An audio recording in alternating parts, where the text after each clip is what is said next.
Good evening, everyone. Thank you for tuning in to the SWAC Media Day recap show, rewind, revamp, just in case you missed it if you were at work. And I'm having a show tonight. I'm still in Birmingham. Good evening. If you was cutting up today, earlier, go ahead and fess up now. Hey, Miss Minifield, thank you so much for your donation. Go ahead and fess up now. And y'all can snitch too, okay? Here at SheLovesThee podcast, we don't have a snitching policy. So thank you for letting me know that Avis was over here cutting up bad. I will say this. Avis supported me. And has been a huge support to the podcast channel. But if you was cutting up, y'all go ahead and fess up. And when they start rolling into the live and they say something in the chat, point them out, right? Because one of the things that I'm not able to do is I'm able to kind of do it, but my mods are really good, and I can't concentrate on what the coach is saying and being able to respond to the coach or the commissioner or the student athletes and respond to the. It was kind of difficult. So that's something that I will work on, of course. So tonight, I actually want to hear from everybody that was watching today, right? Because we need some feedback. What did you like about SWAC Media Day? What did you dislike? What type of things did you see that people might have missed? I want to give out a shout out. First of all, I'm going to go ahead and read these out because I wasn't really able to do it earlier. And I'm going to give out all my special thanks. Let me see. And Miss Paris, you should have been here during the interview. I sure would have asked him, are we getting some new refs? Because that was a really good question. Are we getting some new refs, or are the refs going to have some training? Oh, look at him. He liked Alabama State was predicted number 1. I bet you liked that.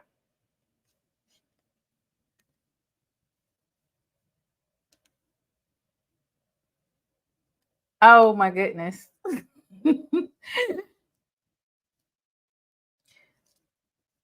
See, y'all was cutting up once again in the chat. And so we had a funny moment during that live. So let me go ahead and pull this up. I want to go ahead and give a shout out. These are the supporters for the SWAC Media Day trip. They made it possible. Avis Heath, Rebecca Wilson, Miss Sarah Foote, Gloria Minifield, Christopher Dukes, Gerald Price, Desi Scott, Kim Sweeney, Mr. Barnes, EA from FAMU showed out. Okay, EA wasn't playing. Tony Cook, Miss Tara Lynn Walker, Jawan Ford, Kim Sweeney, Miss Mary Stewart, CJ Catchings, Mr. Seeley McGinnis, Miss Newsom. I really appreciate it that you supported the channel. And then I need to give some other thanks, right? Because it wasn't just about, of course, the monetary donations allowed me the ability and means to come to SWAC Media Day. But I also want to share a couple of stories before we get underway, right? So one of them was my luggage was not placed on the same plane as me. I had two luggages. One of them was like all of my equipment, and the other one was all of my clothes. So my clothes didn't make my first flight. And so they were like, oh, it's okay. We'll deliver it to your hotel. And mind you, I got here at like 2 something.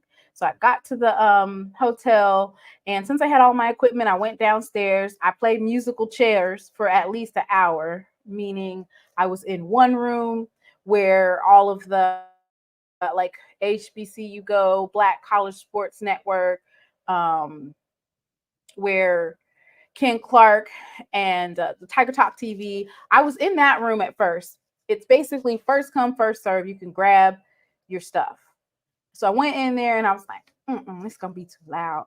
So then I went back over to the room where I was before, but I picked a different spot.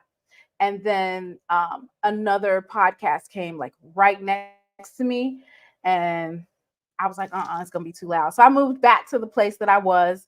I was able to do 22 interviews, but I wanted to give a shout out to Miss Shanetta, Whitley, Brandy, Quay. I want to give everybody a shout out because I want to give those ladies a shout out because they're like, just go to Target. Because I was like, oh no, I got to get an outfit. I need toiletries. I'm going to have to stop 3 or 4 different places. And they were like, go to Target. I was like, dang, I never thought about that. Target's a one-stop shop. So y'all, I went to Target, bought some stuff. I was actually about ready to cry because I didn't want to wear what I had picked out. I just was picking stuff out. And I ended up getting some stuff, getting back to the hotel. My bags did come, thank God. Thank God. But I want to thank those ladies. And then Miss Shanetta and Whitley, they got on it was like a StreamYard. It wasn't a recording, but it was a StreamYard. And they helped me with this new, it's like a Rode wireless mic. And shout out to Austin, the Jackson State football media director, because he showed me how to work it. So, and I love you, Miss Shanetta. So, y'all, there's 87 people in here. If you was being messy earlier today, I need you to comment right now in this chat. Don't be scared now. Somebody get Avis in here. Avis, he was cutting up. So much fun, right? So much fun. What I want to do is I'm going to go ahead and play one of the interviews from yesterday, or not yesterday, excuse me. See, I'm kind of tired, from earlier today, because what I did was I was pre-recording and then I went live. So there's a couple of interviews that people weren't able to see. So I'm going to play a couple of those and then talk, and then I just dropped the StreamYard. So you guys can come up and talk about SWAC Media Day. We're going to go with Isiah Guthrie, who is second team all-SWAC. I think on here I said second team something else, but second team all-SWAC, Isiah Guthrie, and I'm going to go ahead and play that.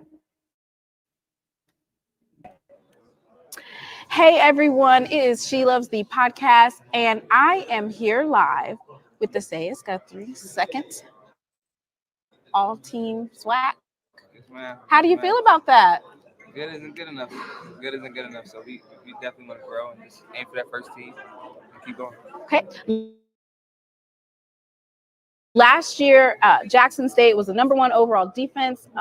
In 11 games, you guys accounted for 17 interceptions, #1 overall in the FCS regular season. And you personally had 34 solo tackles, 1.5 tackles for loss, 52 total tackles, and 3 passes defended.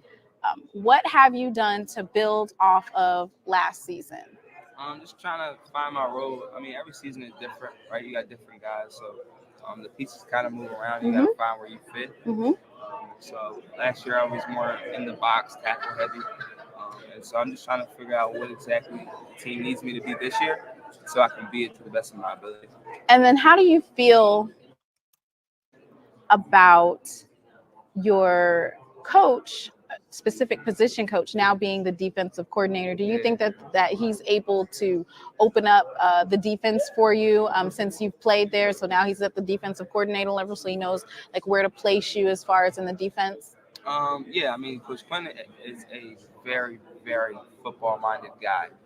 He's very intelligent, very smart, knows football like it's second nature to him. And so he's been able to take our playbook that we have, kind of condense it, and make it easier for us to just play football, not have to think too much, and just be able to play fast within certain positions and certain things like that. And what is your game that you have on the schedule this year that's just like the one game where you want to go off and make sure that you're dominant and win? For me, I'm just preaching next game up, and that's what I'm telling the guys. I'm looking far ahead. The most important game is the next one up. We know that teams are going to come in and treat it like we're their championship. And so we can't overlook anybody. We can't move too fast. We got to take every game as it comes. And so that's what I'm doing. Next game up. Next game up is the championship.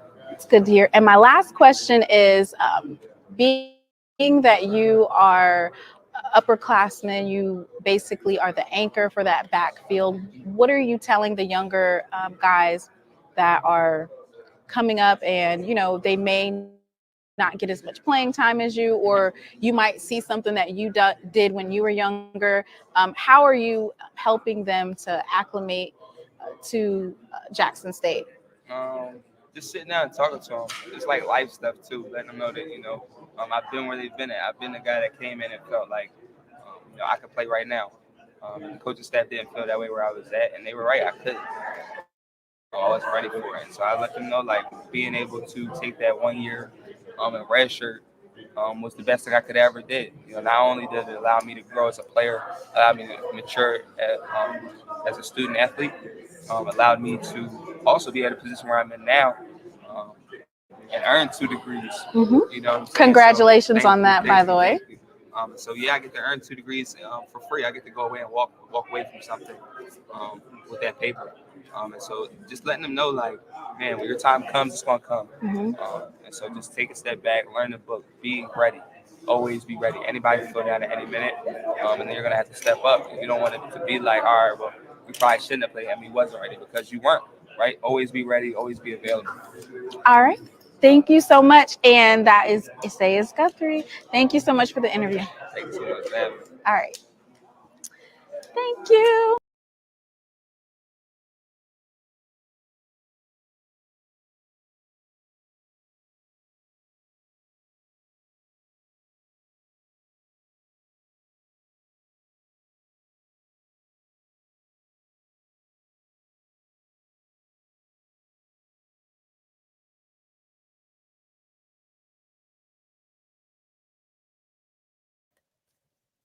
Thank you, Miss Melanie, for admitting that you was one of the ones cutting up in the chat. Can you guys hear me now? You should be able to hear me. Sorry, y'all. I'm getting this down. I'm still on mute. I shouldn't still be on mute. Hello? Okay, cool. Okay, great. Sorry. So let's talk about this predicted order of finish. Let's talk about first team all-SWAC and second team all-SWAC. Goodness gracious, what is going on? Some of y'all like it. I don't know. I have questions. I really do. So y'all want to start with the East or the West?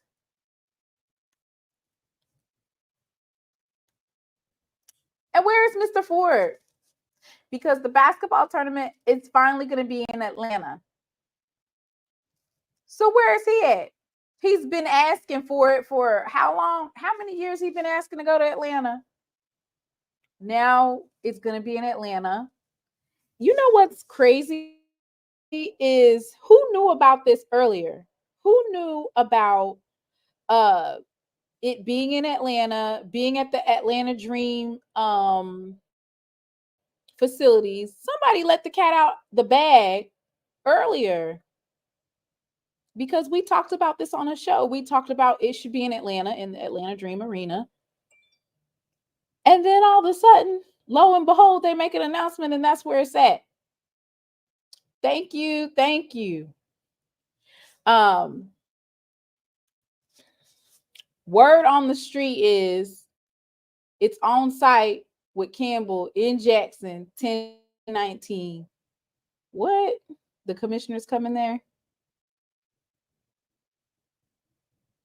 Thank you, Simply Beautiful. So I have questions, right? But I'm not a football expert. So Alcorn State Braves is ranked with 11 votes for first place. I'm really surprised about this, right?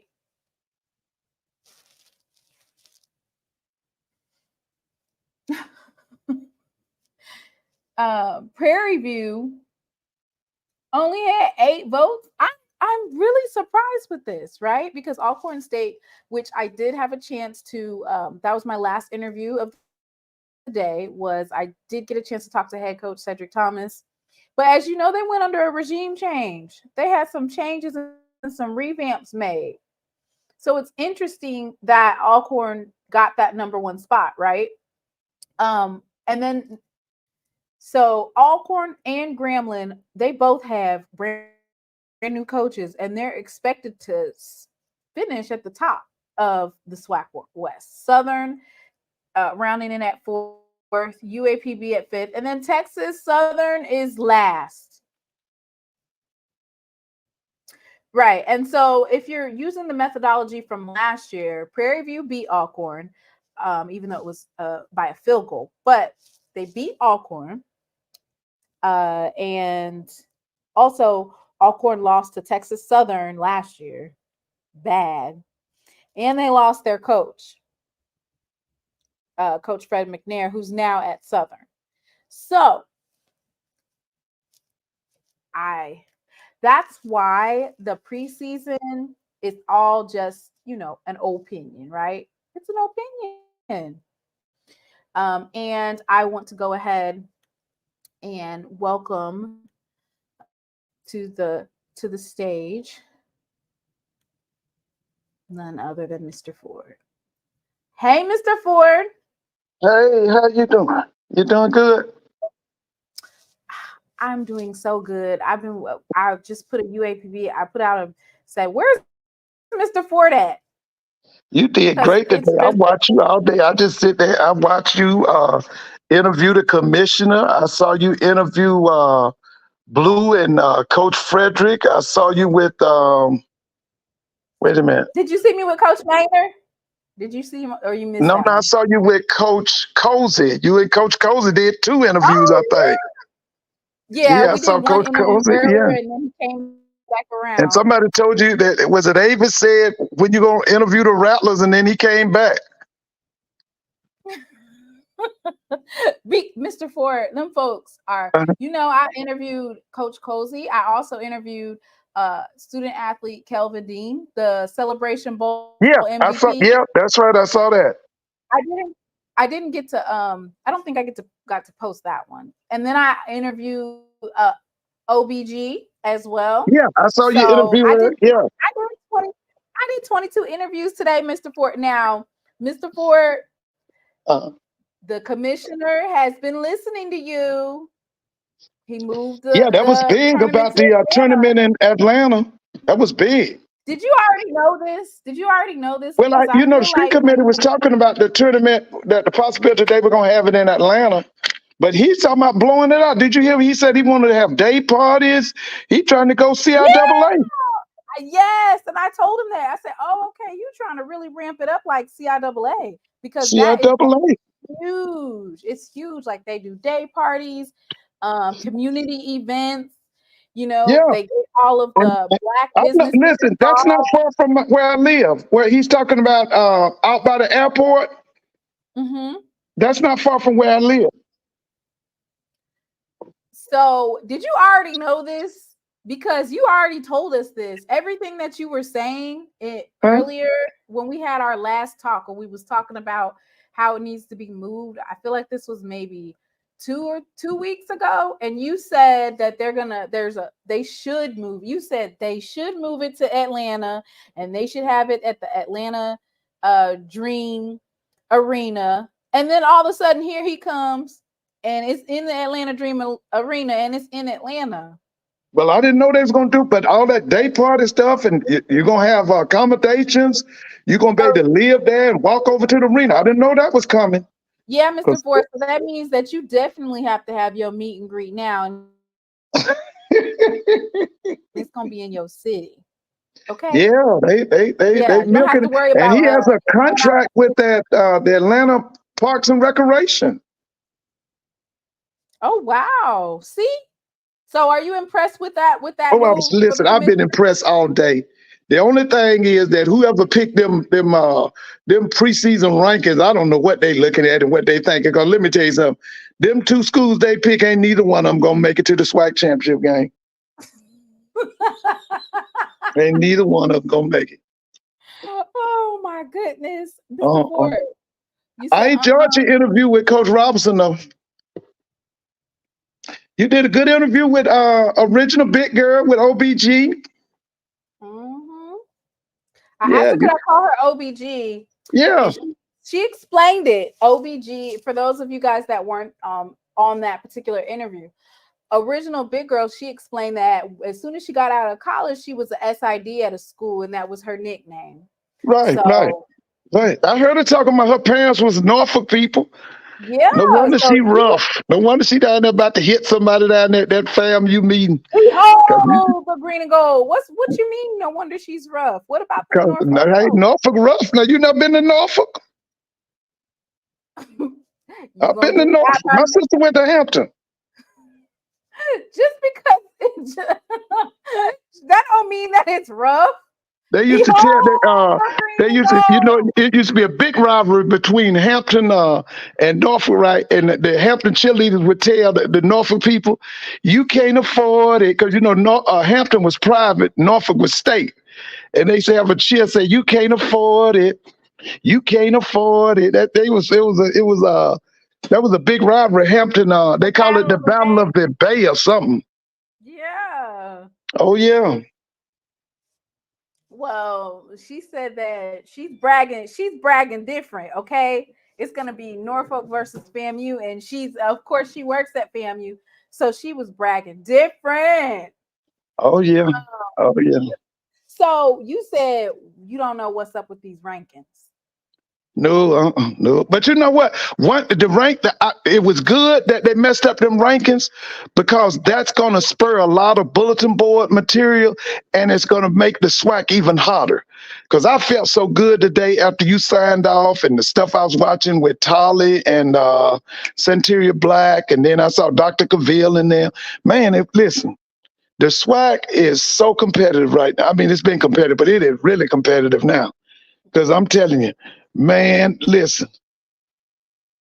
Dr. McClellan said something today. I said, darn. He said there's a possibility that one of the schools in the SWAC championship could have 2 losses.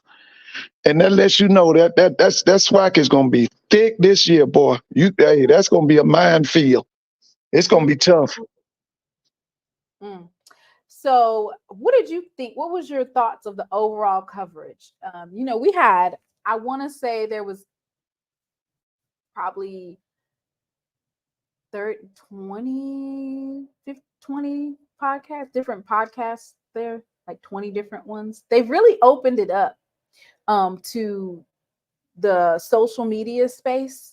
Right. So what did you think about the overall coverage though? Because you were able to, it was literally, you could turn into Black College Sports Network, HBCU Go. Yeah, I've watched HBCU Go, I've watched Black College Network, and I watched you. So I watched 3. You were on the latest, I think. You went when you signed off. I think you were the last one I watched. So Thank you. So I'm gonna go ahead and pull these rankings up because I don't want to feel like I'm not biased. So, did you get a chance to also see the first team and second team all SWAC? You want to go through that? Did you get a chance to look at the Yeah, list? and I didn't understand. They said one of the tackle spots that was no name. I thought that was ridiculous. All them children in the SWAC, you can't pick one person. I'm telling you, whoever was doing who did the rankings? Was it the SIDs and the coaches, or just the SIDs? Who was it? Okay, so I'm not playing devil's advocate. I'm just giving an answer as to some of the things. So, the SIDs and coaches are responsible for submitting the players' names. That's number Okay. one. So, you have to submit thank you so much for your contribution, nephew. You have to submit your you have to submit it, right? In order to get your student athletes. And then it's put in some type of pool and then they vote on it. Now, the explanation that I got was you have to play at least 75% of either the snaps or you have to play in a certain amount of games to be eligible. That being said, Jalen Goss, he was injured. You remember he was injured for a little bit? Yeah. You talking about last year? Yeah. So they were saying that the reason why he didn't make it is because of his injury and he didn't play enough games or he didn't play enough snaps. Oh, okay. The other one was like, for instance, Irv Mulligan is another one where he got injured and so he didn't play in enough games. So that was the explanation that I got, although that was kind of weird having NA there, right? Yeah, I thought that was stupid. I'm gonna be honest with you, I thought it was stupid. Almost 200, not 200. How many you think? Like 150 offensive linemen? Yeah, then you got that DNA on it. What is this? But anyway, I ain't got. Listen, let me just say this. I felt so good from the beginning to the end because I'm telling you, the season is going to be so good. And you know what? One of the things Dr. McClellan said, and I did not know, he said that the SWAC football is in 82 million homes. Did you hear him say that? I did not hear Yes, he said SWAC football is in 82 million homes. Well, when I talked to him, I asked him about like the SWAC network, right? Because I said, can we do a SWAC network? I asked him about the SEC Plus network or the Texas A&M network or whatever. And he said that those networks were basically owned and operated through ESPN, right? Yeah. Uh-huh. And then I said, oh, okay, so since we already have an ESPN deal, why can't we get a SWAC network, a SWAC Plus network? And he was saying that there's a certain level of viewership that you have to have in order to get your own network because of the amount of support that they give those networks. So that's what his answer was. Yeah. But he did say that the SWAC digital network can possibly go on Amazon Prime. It can do what now? Amazon Prime. Oh, that would be great. That would be great. They would take it to another level. Someone in the chat said that we have a YouTube SWAC digital network, but they've been inconsistent with it. I ain't gonna lie to you. Being like that is something that takes either you got to hire somebody or you have to have interns and stuff, just because you can repurpose content. So let's say, for instance, this live, I can cut it up into probably 20 different videos and repost them, but it takes time. So, and sometimes that's time that folks don't have. So Mr. Ford, what did you think about the coaches as far as their interviews with different people, and which coach stood out to you the most? The guy that I was very impressed with was the head coach at Grambling. Mickey Joseph, Coach Yes, Joseph. they better beat him The now because G-Man is back. listen. He trying to do some things. He got a plan, and he was trying not to say too much, but he was letting some stuff out. He knows what he wants. He knows how he wants his athletes to look. He listen. I'm gonna say this, y'all Well, beat go Grambling this ahead year and now. say the beans. Go on and beat them this I year. didn't get to hear. Beat them this year now. Cause baby, You hey, sound like after this year, it's on. now, where he said, "Better get me in the spring." You Hey, better I'm get me in the telling you now. I was very impressed. You know, I was impressed with TC and what he was talking about. You know, I like Cozy. Let me see who else I heard. You know, I like Manor. I like Manor now. I like Manor. Who else I Yeah, like? I interviewed Megan today. Yeah, That I was a like great Manor interview. now. I'm a Manor fan. You know, he talk all that trash, but I like Manor. Just as arrogant You as said he he can talked be. all that. You said he He talks talk all all that that trash. trash. You know, I'm gonna be honest with you. I don't want to lose Manor. I don't want to lose Manor. He's got the personality to keep up a lot of mess.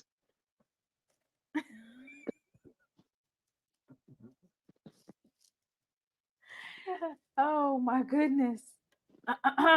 So it was Oh, interesting. by the way, let me. You have got to see this new quarterback that Prairie View has that's coming to them from the University of Houston. Oh, this boy is so bad, Mr. Mona. Wait, hold up. Wait a minute. Oh, you got to see him. Coach Bubba McDowell. Yeah, Bubba McDowell got a quarter. Actually, he got like 3 or 4 new quarterbacks. But the one that now that boy that Blue them be talking about, he can play too. That was it Cam Peterson or something like that? He's nice. But let me just tell you, they got a kid coming from the University of Houston.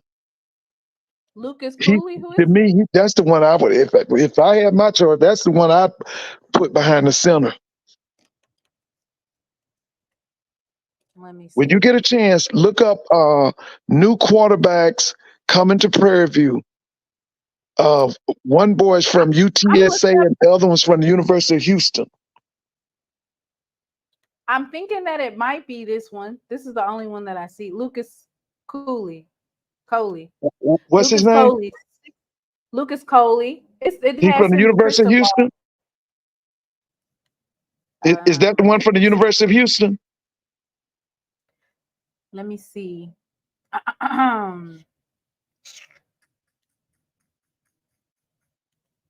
Let's see, Mr. Ford. I think this is it. Lucas Coley. That boy bad. Mr. Mona, that boy bad. Prospect, he was a 3-star out of Texas. He I went think to that's him. Cornerstone Christian, 6'2", 215. He's the truth, Mr. Mona. He's the truth. I'm telling you now.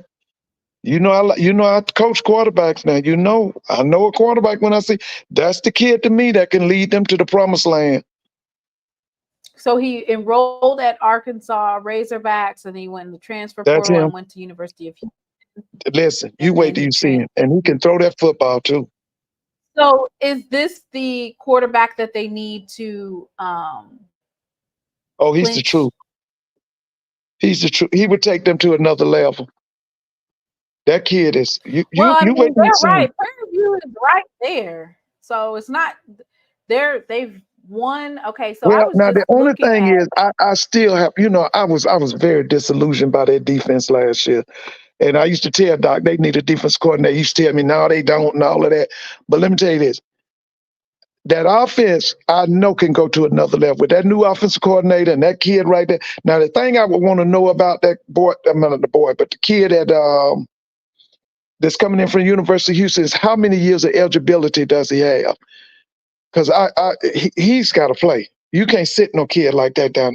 You wait till you see him. You just put some films up on him. You wait till you see that kid can play. If he can play I don't know about. I got to see Prairie View's defense because, fam, you just ran over them, especially at that homecoming game. I mean, they were like paper tissue. Was they soft in the middle, Mr. Oh, they was terrible. And it wasn't too much better in the championship game.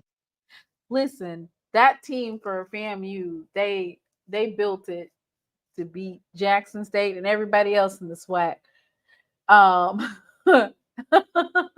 Well, one thing they did do today now, everybody did build up October 19th in Jackson, Mississippi. Now, everybody did say that is Judgment Day. D-Day. That's D-Day or whatever. That is D-Day. Now, they did build that up today now. And you know what? Might as well go ahead and I'm going to go ahead and play that Colsey interview through its entirety. Oh, yeah. Because I had a chance to go ahead and interview Coach Colsey. And you know what? I do believe, like you said, I do believe that that's Judgment Day. I will tell you, if I didn't have my glasses on, I wouldn't have been able to read that. So that's a good thing. That's a great thing. So it is She Loves Thee podcast, and I am here with the infamous Coach Colsey. Yes, I'm here. How are you doing today, Coach? I'm doing amazing. I'm getting pulled everywhere, but I'm happy to be sitting down. I can tell you that, sitting here with you today. Thank you. So you're probably one of the most highly requested interviews. Why is that? For what? Because you guys were the Celebration Bowl champs last year. Okay, well, SWAC champs. I got you. Okay. Comes with the territory, I guess. Yes, it comes with the territory. So last year you were first in offense in the SWAC, second in defense in the SWAC, and this year you have the most FBS transfers in the FCS, yes. Right? Is the count 27, or did you add enough? Well, we got a couple more that we've already added. We just haven't announced them. So, okay, so you might be at 28, 29. We're trying to be strategic with some of our announcements as well. Yes. So, Coach, can you please talk a little bit about your not giving away too much, but your strategy for the FBS transfers coming in?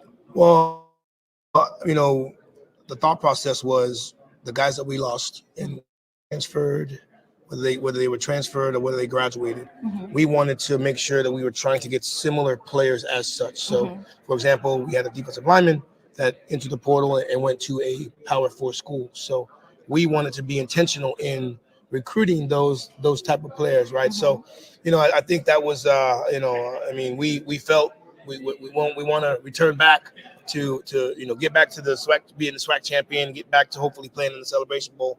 It was important to maybe get older at the position that we were at because we lost older players. So it was intentional. Trust me. Now again, a lot of the guys that we did that came to us, they understood the FAMU brand, they understood the success that FAMU's has had over the last couple of years, and now obviously we're playing 12 nationally televised games. So those guys, thank you. Those guys now understand. If they do have goals of getting to play at the next level, they could do that at FAMU as well. Thank you for that, Coach. My next question is about which game are you most excited about? The first one. The first Miami? One. No, our Troy? first game. No, our first game of the year. Oh, the MEAC SWAC Challenge. I mean, obviously everyone's looking ahead, and that's what fans and alumni are supposed to do. But I think the thing that's going to be important for us is we can't worry about October, and November. We have to make sure we are ready to play that first game of the year against Norfolk State. We got to be great in our training camp to be ready for Norfolk State. So those are the things that I'm holding on to. And again, teams have a possibility of being great in September, but not great in October and November. Right. So for me, I want us to take 1-0, take the 1-0 opinion of every week, and let's take care of our first opponent before we can worry about anybody else. Are you guys revealing your quarterback? Well, I mentioned that it was going to be our AD. Our AD Sykes will be our starting quarterback that first week. And she said she's ready to go. Okay, because allegedly, I don't know if it's true or not. Allegedly, they said you have 8 quarterbacks on your roster. Well, allegedly, is that true? No, we do not. We okay. We obviously at the end of the year we finished with Daniel Richardson and Junior Meritovich as 1A, 1B, 1B, 1A. Yes. Both those guys are working with the 1s and the 2s. We ended up, signing, a young man from University of Miami. And then we We have Hooker, who came back. You know, he was a North Carolina A&T transfer. So we'll only carry 5 to 6 for training camp, which is normal for anywhere else. But you know, if you're looking at who our possible starters going to be, you know, I think Junior and Daniel are going to have a great competition, and we'll see moving forward who that guy will be. Thank you for that. Okay. Well, first of all, I mentioned AD Sykes. You don't think she could be our quarterback? I don't know how she is with her accuracy. Oh, I saw her form. She has accuracy. She has accuracy, okay. And her form was impeccable. Okay. 5 minutes ago. Last question, Coach. Yes, ma'am. Have you worked on that strike? I have. I did. Can I see it? I actually have a strike core coordinator that comes by every week, and we. Because they said you was doing like like a Florida State. No, chop I wasn't doing that. I was my rhythm wasn't very good. That's so it looked like that. But once you give me the music and I'm able to do it again. You gotta have music. I do. You gotta have some rhythm with it, right? But I promise you, my strike is a lot better. See, that's not. Is that rhythm? Yeah. Go ahead. That's a beatbox.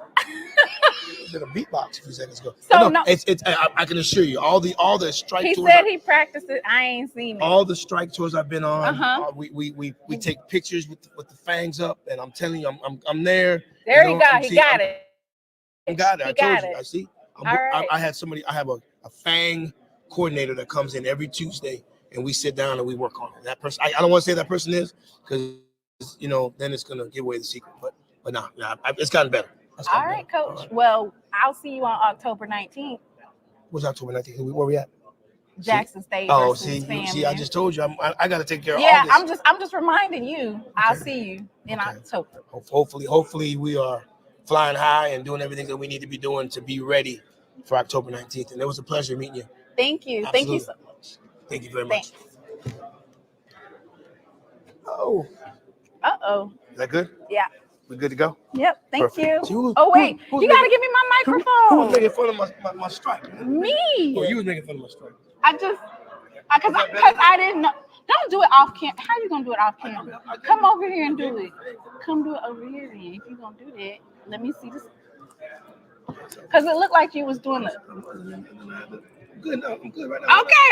Yeah. You got it. You got it down pat. I didn't know they were gonna do that to me that day, but I got you. Thank you. Thank you.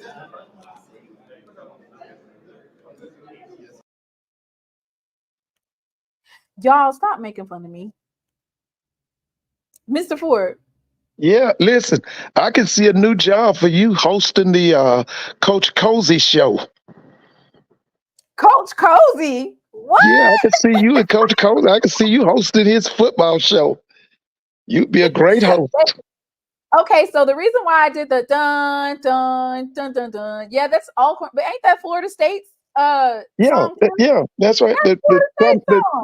The tomahawk chop or whatever. It's like the Braves.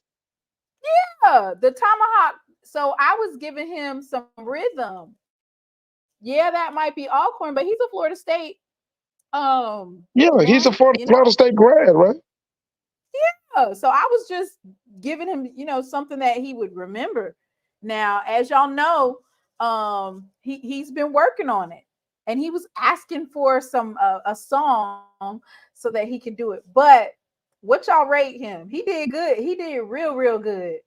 I think he's very confident. Yeah. I think he's confident in what he's brought in. When you're representing FAMU, there has to be a certain air, right? That's a part of being what is that you always say? They brag different. Yeah, they brag different. They brag different. So we gonna see. I let them know. I'm gonna see you October 19th. Yeah, Judge. What you call it, D-Day or Judgment Day? Doom Day for them. Yeah, that's gonna be it, baby. That's a night game. Boy, that's gonna be a big crowd too. Now, Mr. Campbell, he was cutting up. Oh, he was cutting what up. Mr. Campbell said? He was cutting up in the chat, Mr. Ford. Mr. Campbell? Yes, the commissioner called him out by his first name. Said Stephen. Always. Because one thing the commissioner does, and he did it last year, he gonna read them comments. Listen, let me just say this. I'm just feeling so good about our commissioner. Because we got a leader. Y'all hear me? We got a leader. You contrast that with what's going on over there in that MEAC. They don't have no leadership. We got a leader. We got a real leader. Mr. Ford, less than 48 hours ago, you was telling me to ask him if he's leaving, who gonna replace you? No, I'm just saying, in case, presupposing. You remember he talked about all of the things that he had done with the NCAA, and I could see them offering him a job. I could see the NCAA offering him a job. Because they're in a mess anyway. You know, listen, the NCAA needs a Barack Obama. And that's what Dr. McClellan would be for them. He would be their Barack Obama. Oh, so now he on the level of Obama. Yeah. You know, because the NCAA is in a mess. I don't know if you're keeping up with them. They're in a mess. They ain't got no teeth. They can't enforce nothing. They just pitiful right now. Jacktown, right? Yeah. Didn't his parents teach at Alcorn or something? Listen, I told you I was feeling good after I watched y'all about 2 to 3 hours, and I just felt really good about the car. But I think that the preseason prediction that made for good bulletin board material, and I think that it's going to make everybody play harder. I mean, so with FAMU, it's just inevitable that you're going to get the same treatment that Jackson State got when they went undefeated in the SWAC. Everybody's going to play you like it's their SWAC championship. So you got to have your head on the swivel, right? Everybody wants to knock off. It's several teams is got that bullseye on their back. It's several teams. They gonna get everybody's best game. It's not just FAM. Jackson's gonna get everybody's best game. Alabama State's gonna get it. Everybody always plays Jackson State like that. That's what I'm saying. And Alabama State's gonna get everybody's game too. Best game too. Mm-hmm. So Mr. Ford, what team should have gotten the top spots for you? Well, you always listen, FAMU should have been number 1 because they are the defending champs. That was total disrespect. Nobody's beating them. They lost their coach and they lost their quarterback. Yeah, but that man you just said he didn't rebuild, he reloaded. You were talking about today where all them players are coming from. 29 to 30 FBS transfers. That's a lot. And that's not even including. Yeah, listen, but he got them in the right. He got them in key positions. The main thing I had said was he had to restore the viciousness of that front 4 that he had, and I think he's done that. And I think he's gonna have as much depth. Do you know what? If Maritovich comes through for them, this team this year, 24's team might be better than 23's. Maritovich better than Musa?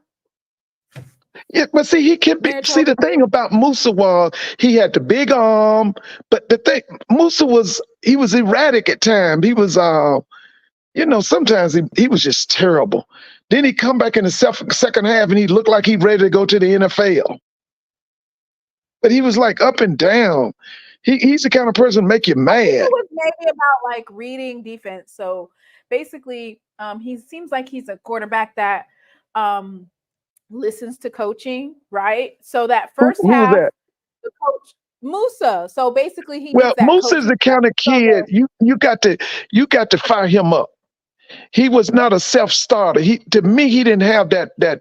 You know what? I don't want to say nothing about them. Remember they talk about the dog. He didn't have that dog in him until somebody got on his case.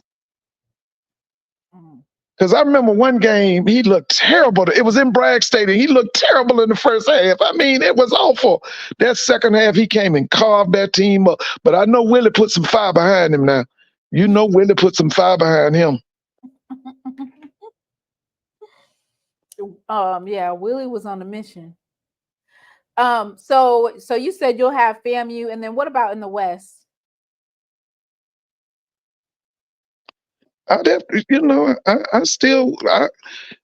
until they knocked Prairie View down. Prairie View should have been Prairie View. They got to knock them down. You got to knock them off the throne. They on the throne. Don't go knocking them off using paper. Knock them off on the field. But that's okay, because let me just tell you something. All of them coaches took notice, secretly pissed off, and I'm telling you, they taking it back to their team. That's going to be bulletin board. What is it? What they say? Bulletin board material. Bulletin board material. All right, let me pull up these first team and second team all-SWAC. Let's go ahead and take a look at those. Interesting, right? And we're gonna talk about it. I'm kind of puzzled because some of these picks were missing. I feel like that somewhere along the way they missed the mark a little bit. So we're going to start with one of the things with Mr. Mona is that you're going to see the emergence of a lot of new stars in the SWAC this year. That's what's going to happen. And it's not going to be the people. There are a lot of people that we don't know their names right now. They're going to shock the world in the SWAC this year. So a lot of people in the chats are saying, who is these people that vote? Who's these? So it's the coaches and the and it's obvious they can't see. They must don't read well either. It's like a group of people specifically that. That's why I asked you: was it the SIDs? Was it the coaches? Who put this? Who did this ranking? This preseason ranking, and who did this? It's based on votes. It's based on votes. Oh. All right. So first team, all SWAC. Of course, it's Miles Crawley is the quarterback, which I don't feel like that's technically a surprise, right? Because out of all the quarterbacks last year, he was the one that had the most touchdowns and yardage, right? But let me say this to you, and so I can labor my point. That kid I'm telling you about that's coming to Prairie View from the University of Houston, Miles Crawley can't touch him. Who is this? I'm just telling you, Miles Crawley cannot touch that kid. Under the radar for Prairie View, they said. Yeah, what'd you say his name is? Coley, Lucas. Listen, Coley. that man, if I had my choice, that's the kid I'd go with. So that kid will take the offense to another level. Because I'm gonna tell you right now, the wide receivers, you got to play with a guy like that. That guy gonna make them wide outs play. And he's the kind of guy, he can carry that offense on his back. And then of course, Jacoby and Morgan didn't even play all season long, not all the way through. If Jacoby and Morgan didn't have that injury in the beginning of the season, it's no doubt in my mind that he would have probably been. I would go as far as to say Jacoby and Morgan is better than Miles Crawley. He's better because he brings more to the table. Jacobian is dual threat. He can beat you with his arm and he can beat you with his legs. This kid is basically a pocket pass. So Miles Crawley is the preseason SWAC Offensive Player of the Year. Taj Martin is the offensive lineman from Grambling. Defensive lineman is Joseph Church. Running back, Donovan Eaglin. That Eaglin kid, now, listen, if they get him in shape and get him with his, the personal trainer and all of that, that kid could go into the NFL. Mm-hmm. But they got to get him in shape. They got to get his 40 time down, get his bench press right. He can go in the NFL. So Mr. Moore said ADs and SIDs vote, and they cannot vote for themselves. Somebody gave Valley a first place vote. These folks aren't serious. That's what I'm telling you. Listen. Well, why did they leave? You remember it was one of them had NA. It was a position had NA. Did you see that? We're going to go through it. Oh, yeah. I thought that was awful. So, Kendrick Rhymes, running back from Southern. Yeah, Fabian I know. McCray is a wide receiver from. What's his name? Fabian McCray, wide receiver from Jackson State. Ashton Grable for offensive line. He made first team. Well, okay, where's Ashton from? He's from FAMU. That's 7. Is that number 71? Now, Mr. Ford, let me see. I think that's that kid number 71. He a big kid too. Yeah, he can play. Yeah, he's number 71. You got it right. Yeah, he a big kid. He came. Is he a transfer or he signed with FAM? He was a redshirted junior. He's Hero Sports FCS best returning. His previous school was Jacksonville State. Yeah, that kid's good. He's good. I remember him. He was on all SWAC second team last year, and Yeah, he's good. I remember him. He's tough. He's tough. And then we have Arlius Dunn. That's offensive lineman for Alabama State. Evan Henry, first team. You know, Evan Henry's the truth. I love Evan Henry. He is the anchor for that Jackson State Oh, offensive he's big time. I love Evan Henry. And then I did an interview with him as well.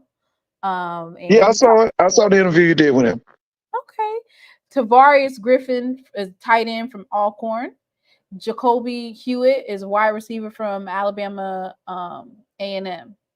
So that is the first team offense, right?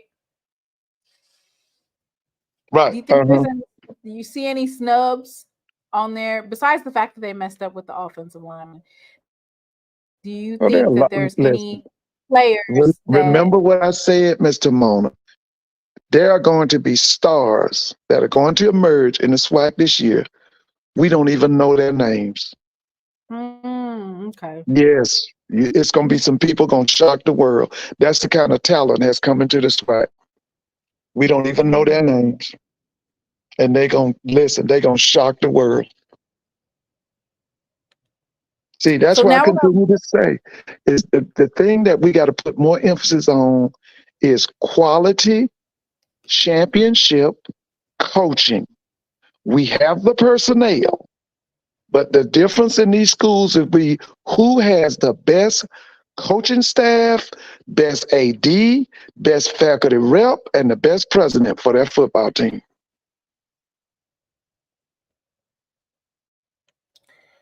And so now we're going to move on to the all-SWAC first team defense.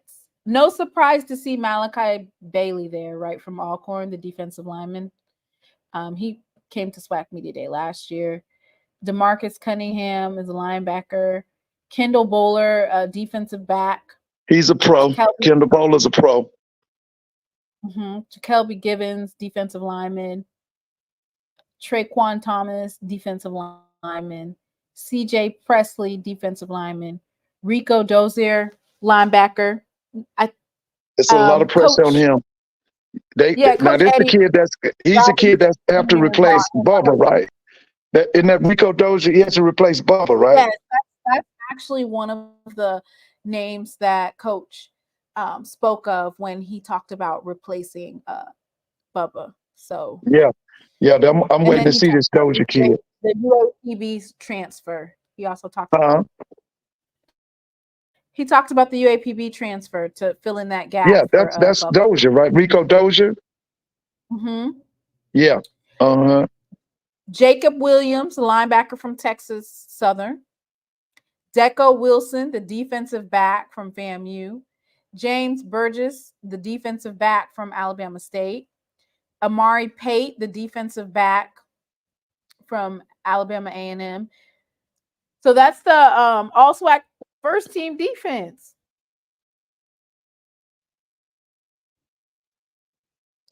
Folks in the chat are saying that Prairie View has the best coaching staff, but they shouldn't have a D lineman on here.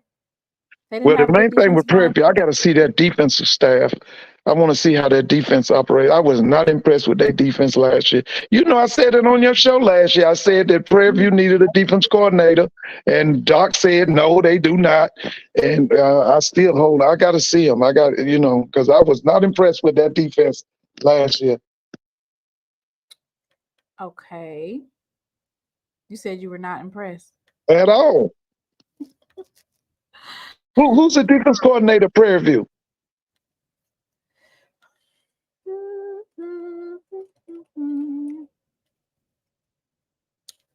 Did you get a chance to see Raymond Woody the third talking about Bethune-Cookman? He Wait a said that minute. he liked that Wildcat song. The son, Coach Woody's son. Oh, everybody loves that song. Everybody love that, man. Everybody, you took. Alvin Fosselman. Let me make sure. Oh, that's right. You're right. It's Foster, the linebacker coach. Yeah, Yeah, he's the defensive coordinator. he's a defense coach. Okay. Well, we're gonna see. Because I wasn't impressed with the defense last year. I thought they would pay Patricia last year. Defensive player of the year is Jakelby Givens of Southern. Yeah. A lot of people thought it should have went to that kid at Alcorn. What's his name? The defensive end or linebacker at Alcorn. What's his name? Malachi Bailey? What are you talking about? Yeah. A lot of people thought he should have got it. It's one of those things where it's a head nod, right? Well, like I said, the preseason don't mean nothing. It's all about the end of the season. It doesn't, like one of the coaches said, it doesn't necessarily mean anything, but it's nice to be acknowledged. Oh yeah, right? oh yeah. But like what's the name? What's his name? Nick Saban used to say that that preseason stuff was like rat poison. All it does is mess up people's head. He used to call it the preseason stuff, preseason hype. The preseason media day and all that. He said it was rat poison. Oh Lord. Yeah. So all-SWAC second team specialists. So special teams is really, really important. They have Joshua Griffin as the place kicker at Southern, punter Jeremy Baker, Jamari Gassett is the return specialist, and then Clayton Thomas Jr. is a long snapper. That's for the specialists. They did not actually post the first team. I think they accidentally posted the second team specialist twice. But I do know that Jackson State, Matt Knoll is on there. I do know that, and he's the punter. So yeah, y'all figure that out for special. What that means for our special. That kid Gassett you talking about? That kid's a burner. He's like remember K-Dot, the kid at FAMU last year was from Texas State. Remember the wide receiver K-Dot? He's like that. He's got that burning speed. Them guys can fly, man. Our linebackers can fly too. Huh? I said our linebackers can fly too, and we've got our. Somebody said Joshua Griffin's not even eligible this season to play. Is that the kid from Alcorn? No, that's a kid from Southern. They said he's not even eligible to play. Maybe he got eligible. What position? So that was one of the specialists that I just named. He's has a special preseason. He's the place kicker. Somebody in the chat said he's not eligible this year. So this is the all-SWAC second team offense. They have Chase Wilson as the quarterback for Texas Southern. Right. And like they said, if you didn't really play enough games, there was a certain number of snaps that you had to complete in order to be eligible for the preseason awards. I don't really know. I feel like for preseason awards, I don't feel like it should matter. You know what I'm saying?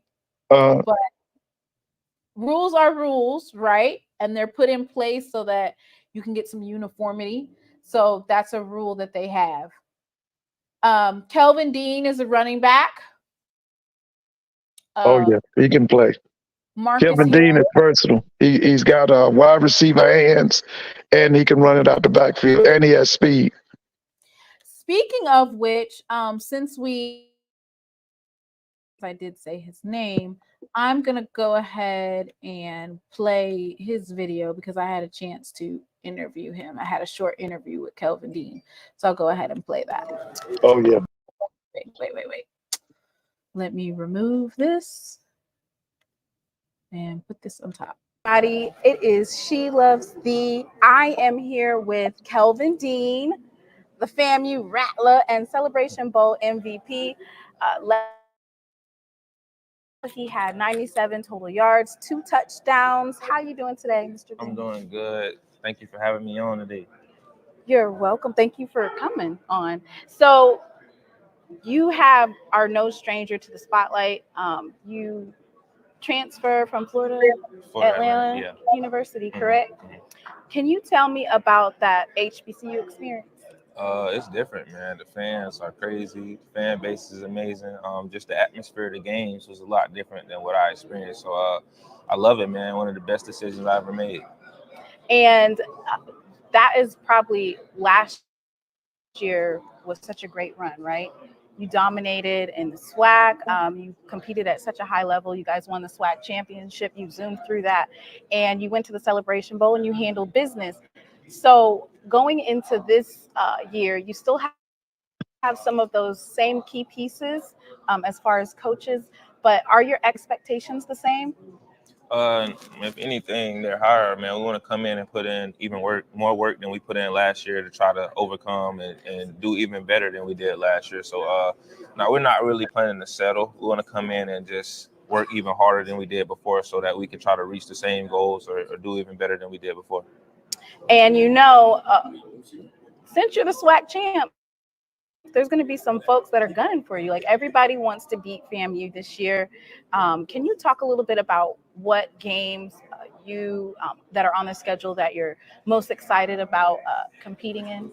First off, we got Miami and Troy, 2 huge games, film games for NFL scouts. Hopefully we come out big in those.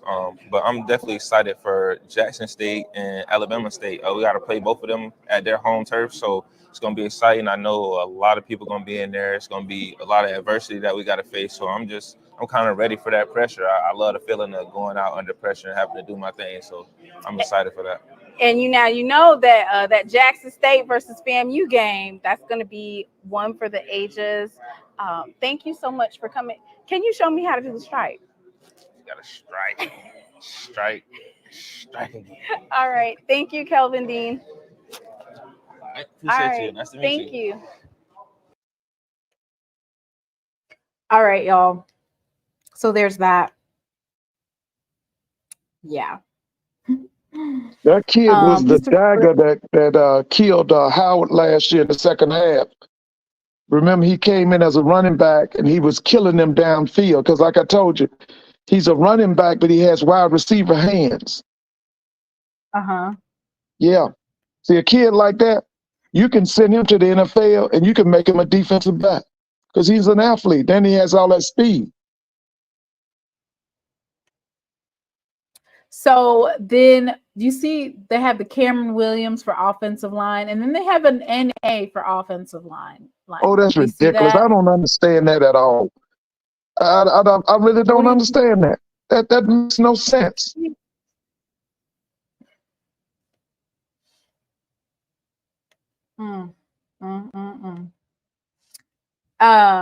Marcus Harris at running back, Jamari Gassett at wide receiver, Carson Benson.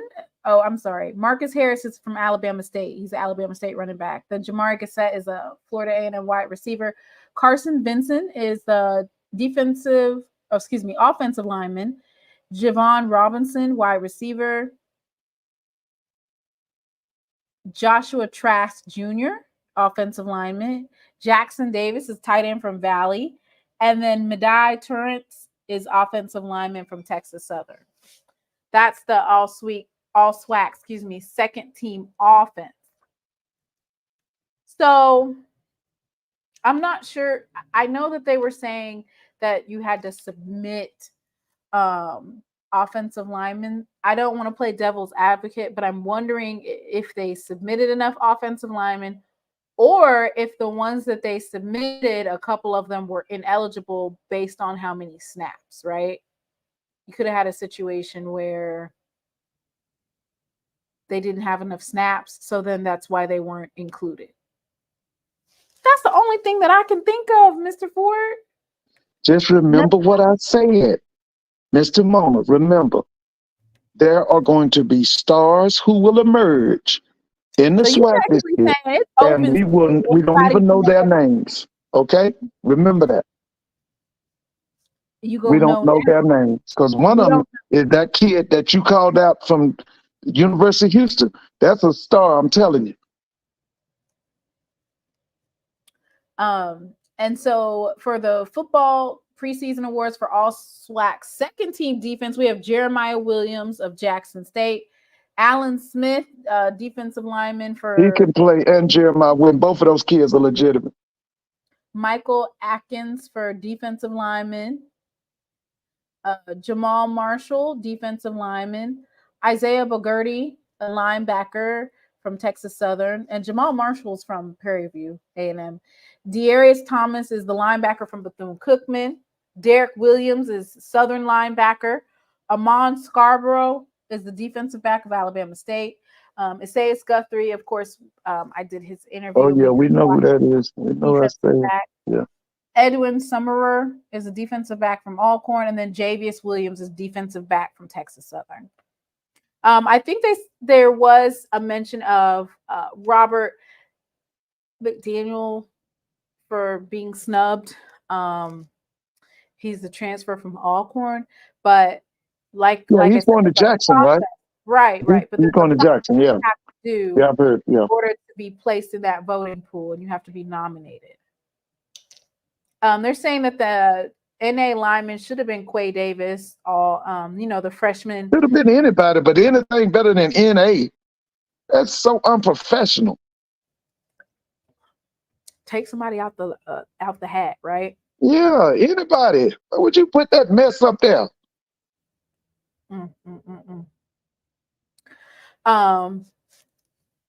And he made all-SWAC postseason though, Quay Davis. So that is interesting that he wasn't placed automatically on that second team for the new season. I think now this is just me. As far as like having the most cohesive offensive line going into next season, we were able to maintain and keep our offensive line from last season. I think anybody else that we bought in, I think Courtney Lyles went ahead and he committed to Southern, but he had never actually played at Jackson State. But all of those young men that we bought in, like the Devin Love, Ethan Terrell, the quarterback, Quay Davis, and his brother, they've all played together. Right. And so then you have Kirk Ford and Evan Henry. Those are the basically the vets for that offensive line. And yeah, I've always liked Kurt Ford. Now, Kurt is a transfer from where? Was he SMU? Kirk I've Ford, always liked him. He's been here for Where's Kurt from?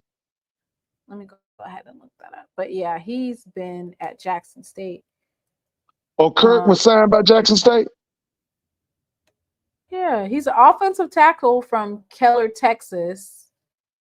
He came to Jackson State out of high school? No, I want to say he's transferred in. Let me see where he came from. Okay. Yeah, I've always liked Kurt Ford. I've always liked him.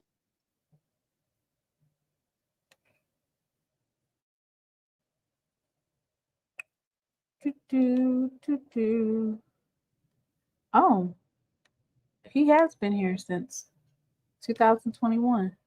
Let me see. So he came in from high school? He's only got Jackson State on here. No, he's got Jackson State on here the whole way. Offensive tackle. Okay. So they signed him out of high school. I wouldn't. Yeah, Keller, Texas. He's from Keller High School. Okay. Yeah, I've always liked him. And he's grown with the offensive line. So seasoned, and so we had 5. I want to say we had 5 players for the preseason all conference. It wasn't like last year where FAMU had 6.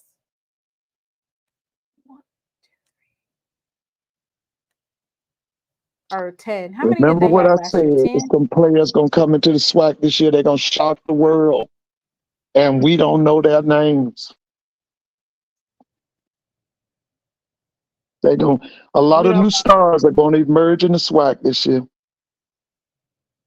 Oh, somebody in the chat said that he came from a 2-year college in Texas. Oh, he came from a junior college? Yeah, like a JUCO. Was it Trinity? It doesn't say. I went to his 247 sports profile. Oh, someone said SMU. Miracle Sports says SMU. Okay, I thought he came. Yeah.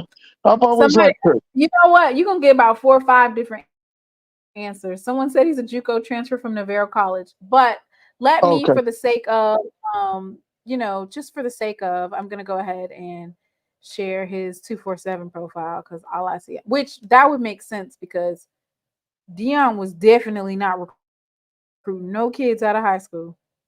Not his first year anyway. Yeah, it only has Jackson State on there. That's why they're getting ready to run him out of Boulder, too. That same mess.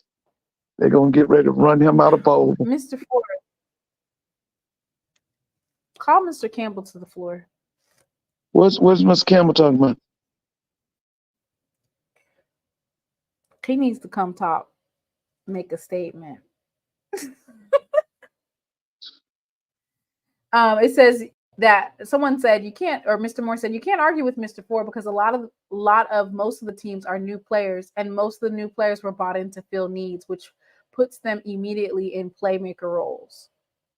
Well, you're gonna see. I'm telling you, every team is gonna have new stars that we don't even know their names. It's a lot of kids are going to emerge. It's a lot of good talent. Like I said before, let me reiterate. We have personnel. The question mark is the coaching. Do we have championship coaches at these schools? Championship head coaching. And listen, we got to have the championship coordinators and position coaches and support staff. Right. I like how Coach TC said, like, there's transfer portal for student athletes, but as of late, there's also been a transfer portal for some of these coaches. He talked about that he lost 6 coaches basically from the off season. He lost 6 coaches. That's a lot of coaches to lose. Who lost 6? Jackson State. I don't think they're gonna be missed. I'm gonna be honest with you. No, they're not. I don't think Bradley's gonna be missed. He was able to definitely plug and play real quick. Just I don't think Bradley's gonna be missed. I don't think the guy that was the offensive line coach is gonna be missed. I asked him about that 3-3-5. I said, please don't be running that 3-3-5. That's right. And I want to listen. The question I wanted you to, or the answer I wanted you to give him is the 3-3-5 has natural creases in it, and you can run on it easily. But the other question I wanted to shoot to you today was that I wanted you to ask Commissioner McClellan, would he consider, or what's his thoughts on the MEAC and the SWAC combining? Because I'm going to say this again. Okay, we're going to regret that we didn't bring them 2 conferences together. We're going to regret it. Okay, so first of all, I can just go ahead and answer that for you. No. We've already answered this question. He's not going to add anybody to the conference that would place a hardship on schools. And when I say hardship, what I mean by that is he was talking about like traveling, and he's talking about outside of football, right? Because those other sports don't generate any revenue. So he didn't want to cause a hardship on the schools. I also asked him, and then he said that they have to have value, add value to the SWAC. So if they don't add value, then there wouldn't be any need. I also asked him about the SWAC West and SWAC East division. And he said that that's another thing, like the SWAC East and SWAC West, it keeps down the travel. And we're not just talking about football. We're talking about all of those other sports that the schools have that are non-generating sports. what else did I ask him? I pretty much covered everything that you said, Mr. Ford. I just didn't say it how you said it. I didn't go that Oh far. yeah, you But did a great job. He loves it. Listen, basically, he loved being said interviewed by you. he not adding nobody else unless they add value, which I agree with. And I'm not trying to be funny, but the MEAC doing a super conference in the MEAC, number one, that will cause a hardship for travel. Number two, Not if you. Well, I was about to say, not if you go to divisions. which team do you? And when we talk about adding value, what we mean is in terms of monetary dollars, in terms of generating revenue. We would be looking at like their attendance at certain things. So, which teams out of the MEAC do you feel adds value?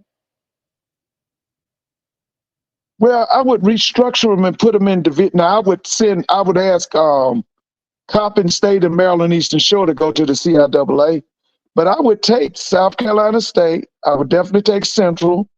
I would take Norfolk. I would take Howard, Morgan, Delaware State, and I would ask Maryland Eastern Shore to go Division II and go CIAA, and I would ask Coppin State to go Division II. But I would set up new divisions, and I would have the travel arrangement where you would make sure that on any given, Saturday, a team was not traveling no more than 300 miles. But I could see a structuring and placing them in divisions, because the SWAC has 12 teams. And how many teams I said I'd take 6 teams out to MEAC. So we would have an 18. Would he have an 18? Why are you trying to? I don't want the MEAC to welter away. I want it to grow stronger. So I feel like they just, like you said, they need new leadership. Listen, I'm gonna be honest with you, Mr. Mona. They're not gonna go stronger because they don't have any leadership. Remember, success starts at the top. Somebody was saying the other night, why is it that nobody's joined the MEAC? Because they don't have leadership at the top. That's why nobody's joined.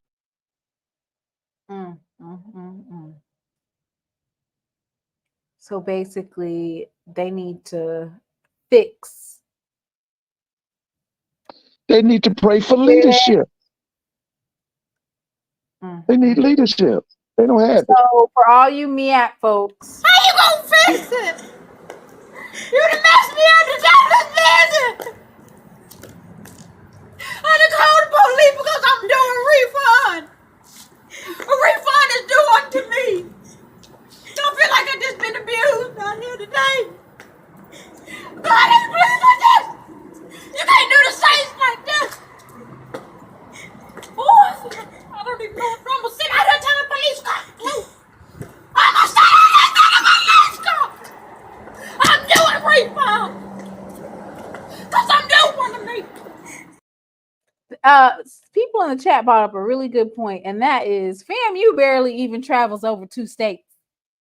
Let's see if FAMU brings their band this year first before you go. I think they'll bring that band. That's going to be the premier black college football game, and you don't think they're going to bring their band? I should have asked. Well, see, that's the thing. That's an auxiliary. I was going to ask AD Sykes. Do y'all plan on bringing the band? I think they come. I think the band come. That's the biggest game in black college football, and you don't think the band's not coming?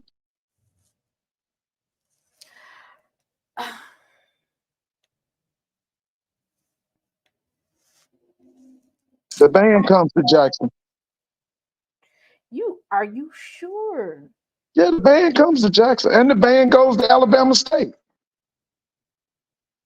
Well, I know our band will be at Alabama State.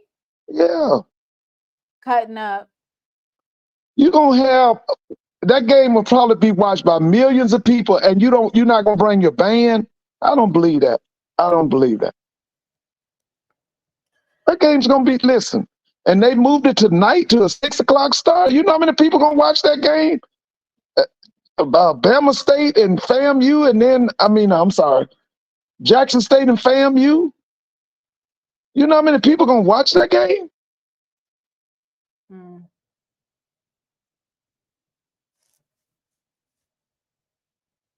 They saying they don't travel like that, Mr. Ford. I hope they do. Oh, that band coming.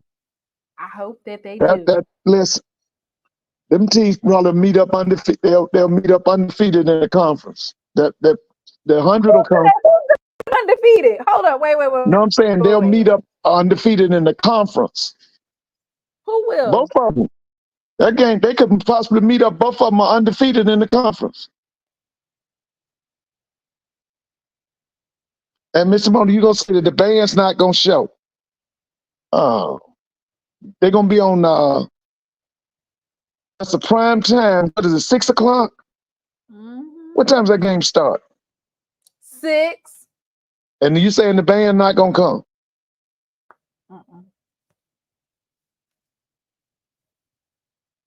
See, they be asking for rent money. They don't know how stuff is. They used to playing money games and having their band compensated for coming. I mean, it's going to be a money game for Jackson State, but it's a home and home. And as we all know, home and homes, you're responsible for your own expenses. And then when we come to your house, we'll be responsible for our own. So they Well, over here wanting this. That'll be for a stipend and stuff. We'll point you in the direction of the nearest soul food spot. We can help you with that. Mr. Mono, that's 40,000. A minimum of 40,000 people will be at that game, right? That's gonna be about 50. We That's are what I'm saying. A minimum of 40,000. A maximum of 60. It's gonna be about 300 FAMU Rattlers in there. Oh, it says JSU FAMU game is at 2:30, not 6. Well, you know that's in the middle of. Oh, is that 2:30? That's what it says. They're gonna bring their little 300 Rattlers there. How many Rattlers do you think is gonna show up? I think the Rattlers will have a good showing. I think, like I said, I think that'll be a minimum of 40,000 at that game. Mr. Ford, when it's 40,000, that's like a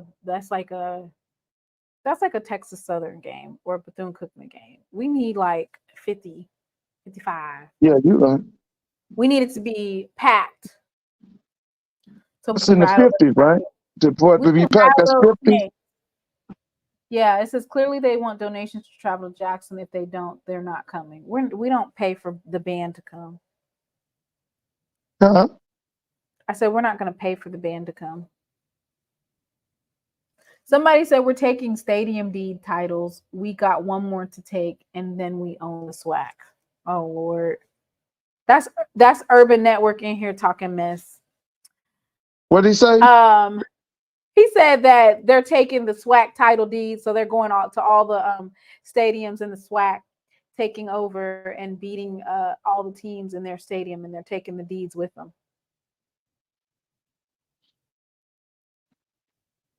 You know what? I might be wrong, but I'll be shocked if FAM doesn't bring that band to Jackson.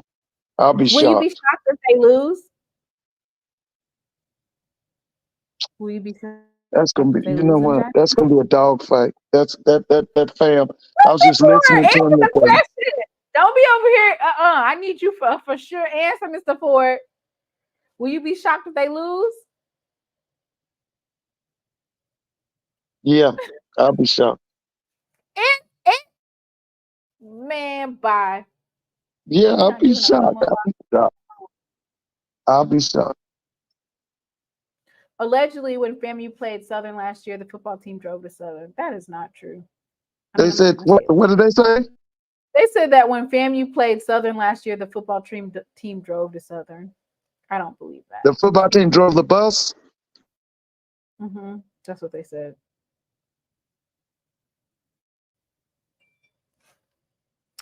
But anyway, Mr. Ford, I appreciate you coming on for the recap, right? Great SWAC Media Day. Great. And you did a great job today. Like I said, I could see you hosting the Coach Cozy show. Why are you trying to put me up with Coach Cozy though? Y'all had a natural bond, like it looked y'all just looked like y'all had continuity.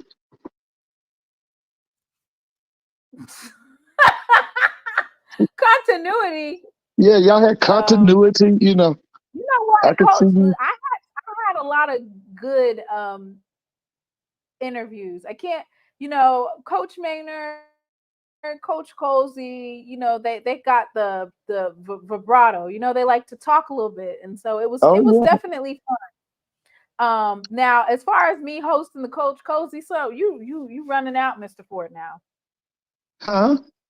I said you running out, Mr. Ford. No, I could see you hosting the like I said, the Coach Cozy show. I could see that. I don't think the Rattlers would approve of that. Why? They want me to play the Manor interview. They want you to do what? They want me to play the Manor interview. Oh, okay. You gonna play that one? Because I didn't see that one. I didn't see the main interview.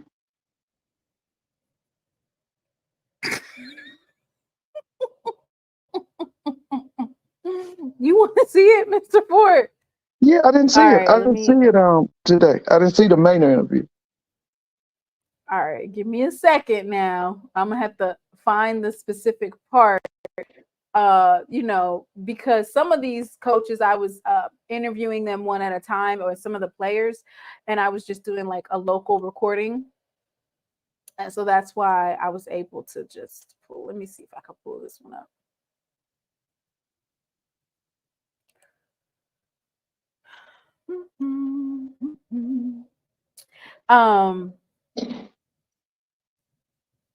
Lord.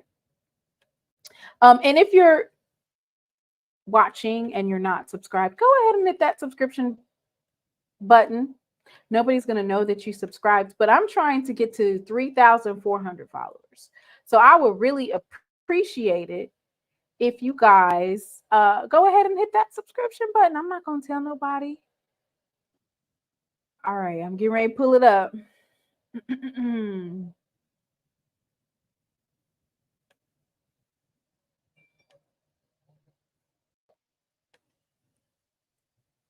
Let me see. Can you see that, Mr. Ford? I don't see it. I just see you right now. I don't see anything. All right.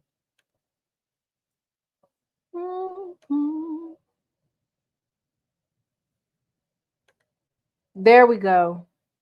Okay. All right.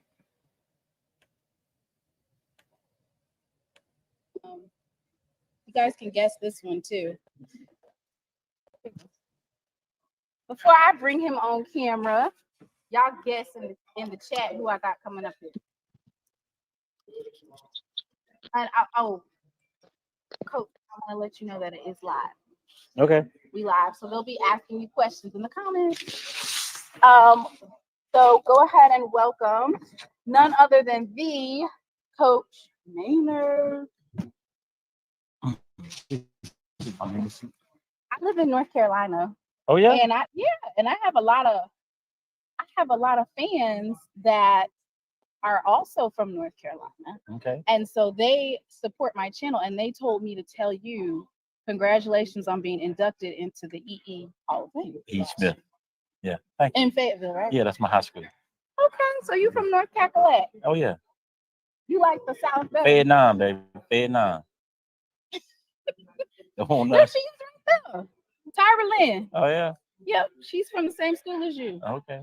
And she told me to tell you congratulations. Thank you. Thank you, Tyra. Thank you, Coach Manor, for coming on. We have a lot of fans in the chat. No, he's not going to be doing that. Don't read the chat. They're trying to tell you the part. Don't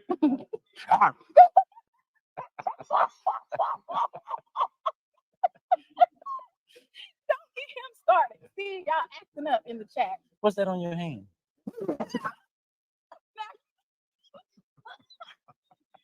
Now, see, Coach Manor.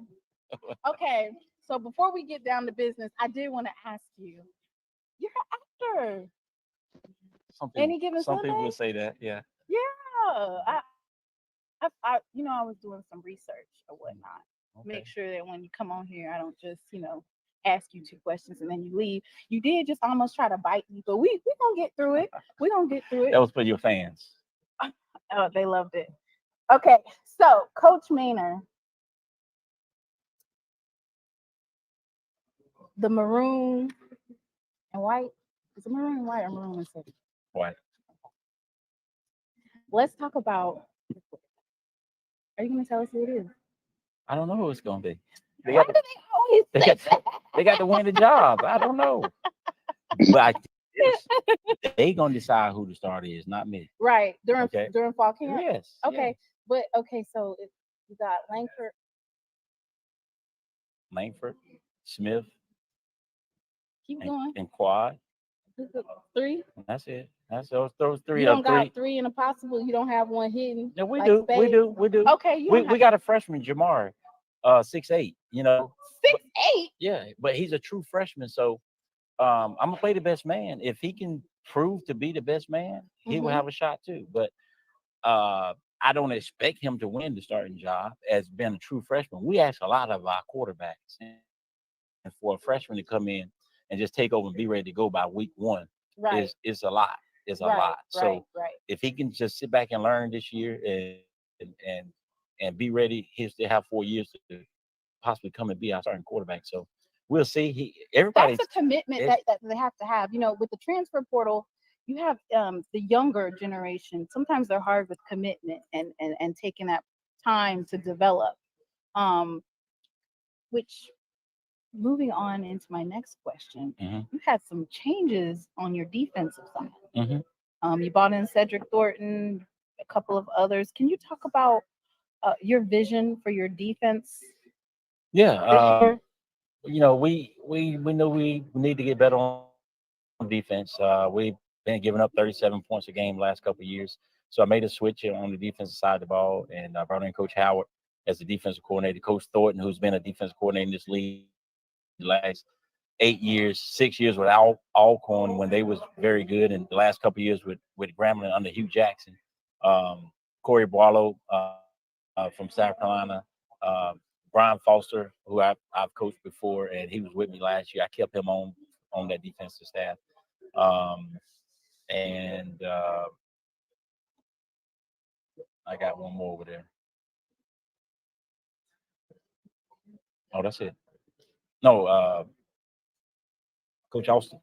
Okay. Coach Austin from Birmingham. And so you're expecting that number to significantly decrease. I do. You know, this game is funny. It's just a matter of a couple plays or a couple players, and I think that we had a couple players. And can you name just one or two so we know who to look out for? We need to go watch their film, you know, before we get that class. Just name one. Zachary, defensive lineman from. You ain't gonna give us last name. Zachary. All right, so Zachary. So we're gonna be looking out for Zachary. All right.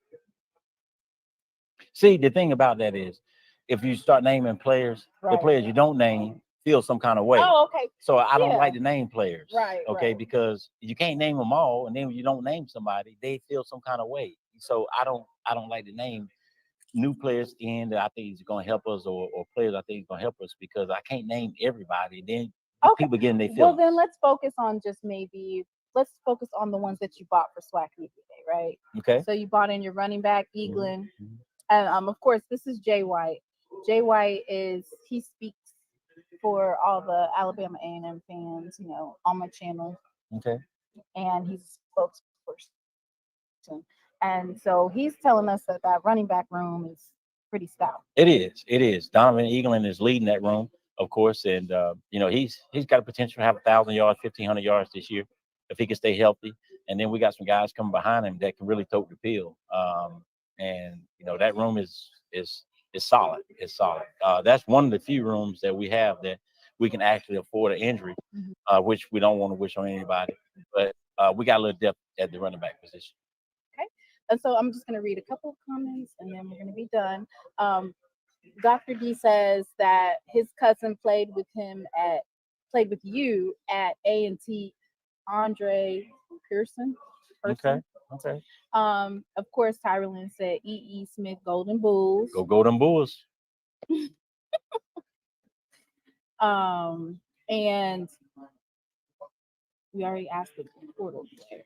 Anybody have any more questions? You better get them up because Coach getting ready to dip on out. Coach hungry, man. Oh, okay. Okay. They already ran out of chicken. That's why you was barking. Yeah, that's why I was barking because I was hungry. Yeah. Let that man Ain't that what eat. dogs do when they hungry?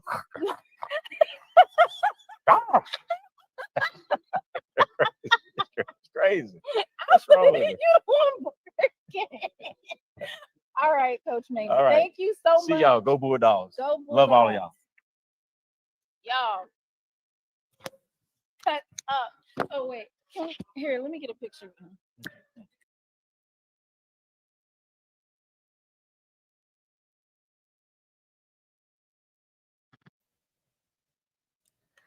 Lord, what you think about that, Mr. Ford?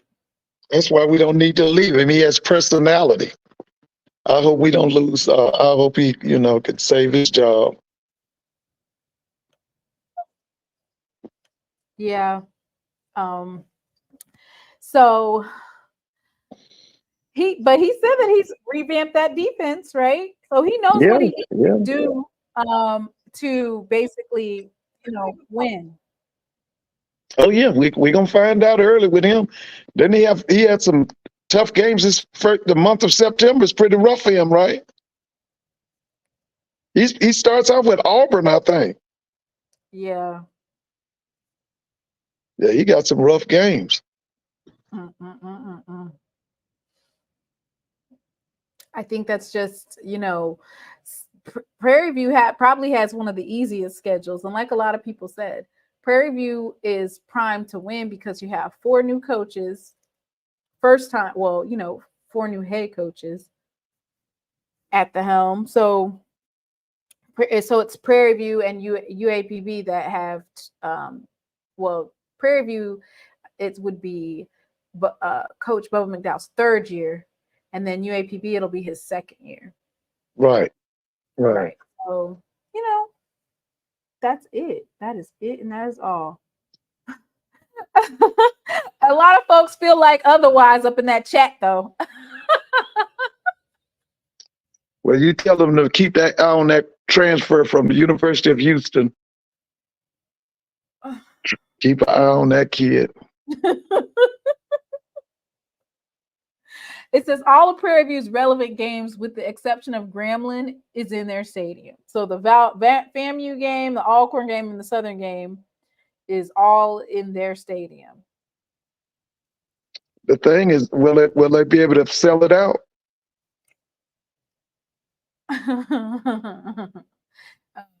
They said Prairie View plays Michigan State in Incarnate Word. We're talking about the conference setup, the conference games. Right.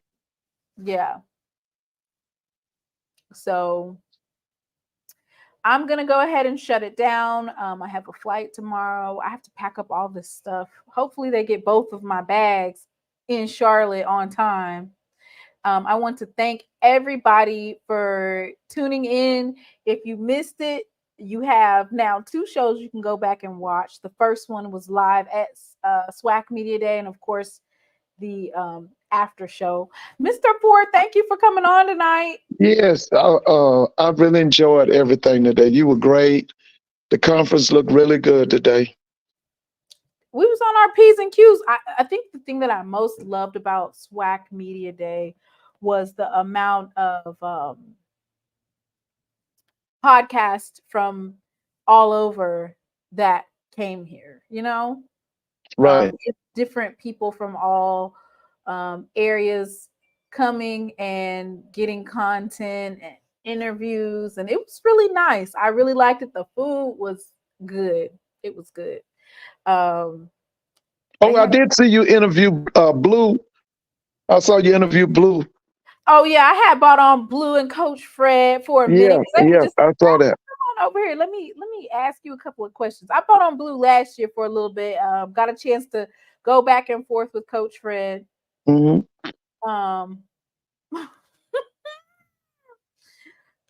Dre. I'm so glad Dre was not in the chat when the commissioner was on here.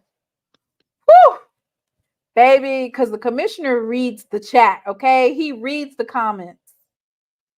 Thank you, Miss Mary. And that's probably why they cut the comments off on the other shows, right, Mr. Ford? Because he reads the comments and he'll call you out. He was reading today. But I think overall he's done a great job. I mean, hey, I think he's done a great job. I know that we can get better, but okay, so now after this, after the SWAC Media Day and listening to him, you feel like that the commissioner's doing a great job? yeah, There's and I room think for listen, I wish that we could combine all the conferences under Dr. Charles McClellan, the MEAC, the SWAC, the SIAC, the CIAA, combine all the conferences. Huh? You want everybody to be under the commissioner? At least the MEAC and the SWAC. And he would be the leader. He would be the commissioner.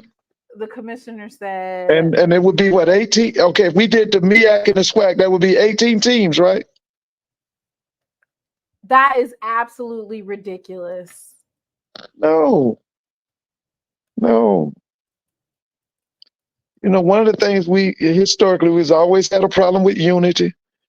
That would be unity. That would be unity. You're just like, so the thing with putting in other universities that have like, I'm not going to say issues, but you know, not financially sound or could be struggling is, you know, that's hard to deal with. So I found a video that pretty much sums up what Commissioner McClellan's response will be to bringing all the MEAC and the SWAC together. Excuse me, can you record me real quick? Can you record me real quick? Get somebody else to do it. Oh, it's for audition. Get somebody else to do it. Can you record me real quick? Yeah. Get somebody else to do it. Oh, Get somebody else to do it. That's too much. That's too many people. It would be 18 teams. And that's too. The last couple of I haven't seen an 18-team conference survive.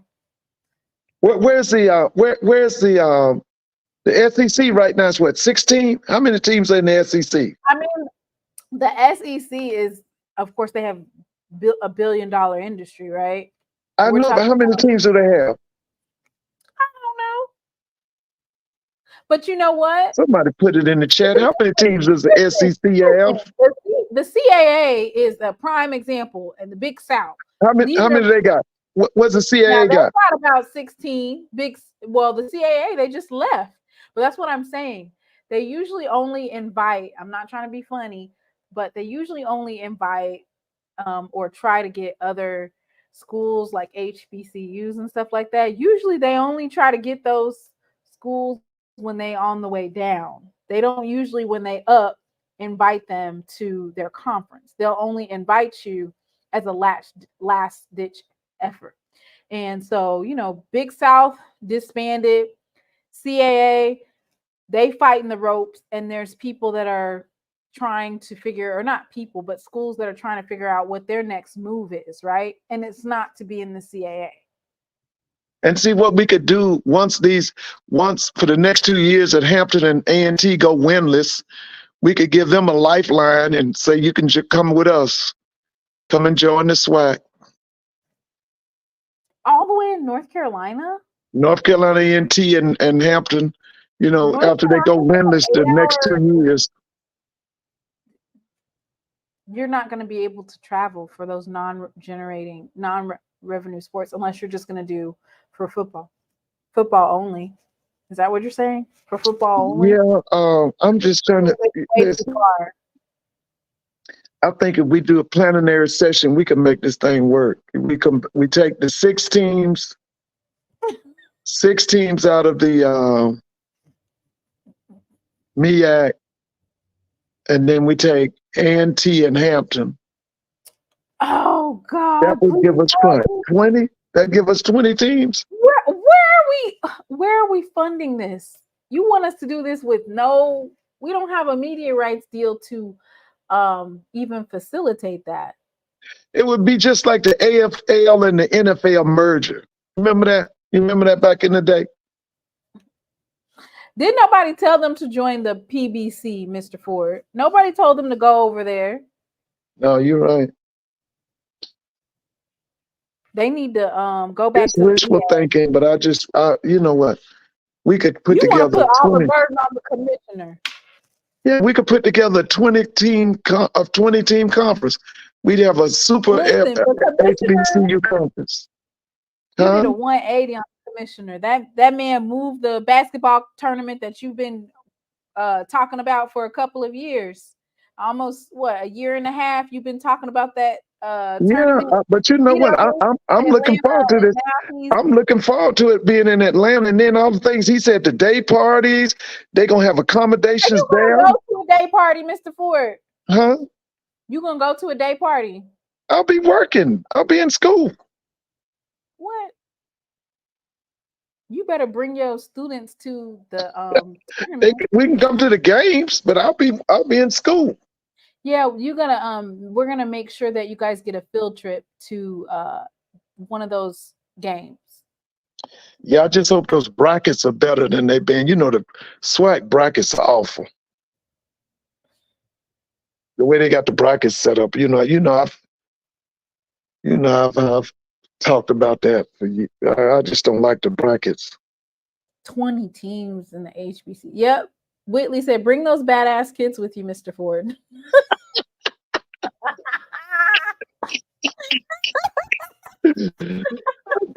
Right. Yeah. You're gonna be at the day party, at the Grambling day party. I have maybe on the weekend, but I can't come, because I always try to get perfect attendance. I heard that maybe they'll let you take a half day on Friday. Yeah, you're right. You're right, baby. Maybe. Football only, because we have 2 automatic bids in the NCAA basketball bids with both conferences. Right. So basically, they don't want to have a situation where you place all of the HBCUs in one conference for basketball, because you get 2 automatic bids, you automatically get that playing game, you automatically get that money. And I'm still keeping my idea. You know that idea I told you last year. I told you I would like for Florida A&M and Bethune-Cookman to play twice football, Jackson State Alcorn twice, Alabama State, Alabama A&M twice, Grambling Southern twice, Texas Southern Prairie View twice. What they would team play. Listen, they would play at the beginning of the season, and then they would play at the end of the season.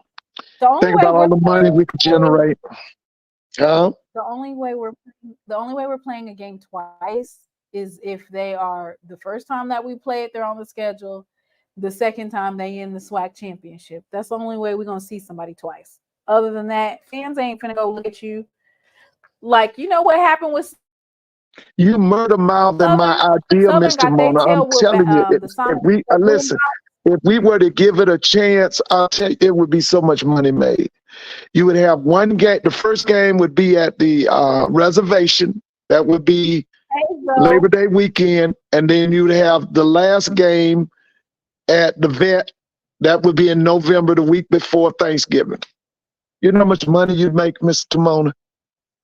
Do you know how much money? So you're doing a home and home in the same season? In the same season. I want FAMU and Bethune, Alabama A&M, Alabama State, Grambling Southern, Texas Southern, Prairie View. Oh, yeah. That's a lot of money to be made. You would play the first game Labor Day weekend, and you'd play the last game of the season. And y'all want to murder mouth my idea. I'm not murder mouthing. I never murder mouth, Mr. Ford. I just, I listen to your ideas. I listen. Okay. I wish we could run that by the commission. Said use some PTO time. Do you have you probably got, since you don't miss any days, how much PTO do you have built up? Do they let it roll over? Oh, a lot of I have. Oh, yes. You have a year's worth? Yeah, or more. I came. My mother didn't really miss no days either. The only time my mother would miss is when she was sick or something had happened. But my mother was a coach. She didn't miss any days, and we only do 180 days. I mean, for the students. So I try not to miss any days. Thank you for coming on, said Brass. How you doing? Oh, hello. Thank you for having me on the show. Wonderful show, by the way. Thank you. And who you with? Who you representing? Oh, come on. PV every day. PV versus everybody. Hey, PV you seen that new quarterback? You said PV, right?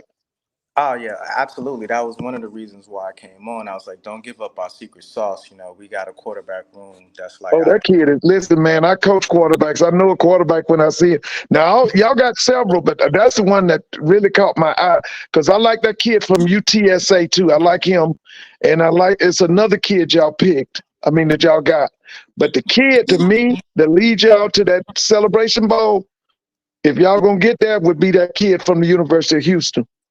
no, absolutely. Absolutely. But we got a quarterback controversy, to be honest with you. Cam is really good as well. If you look at Yeah, he is.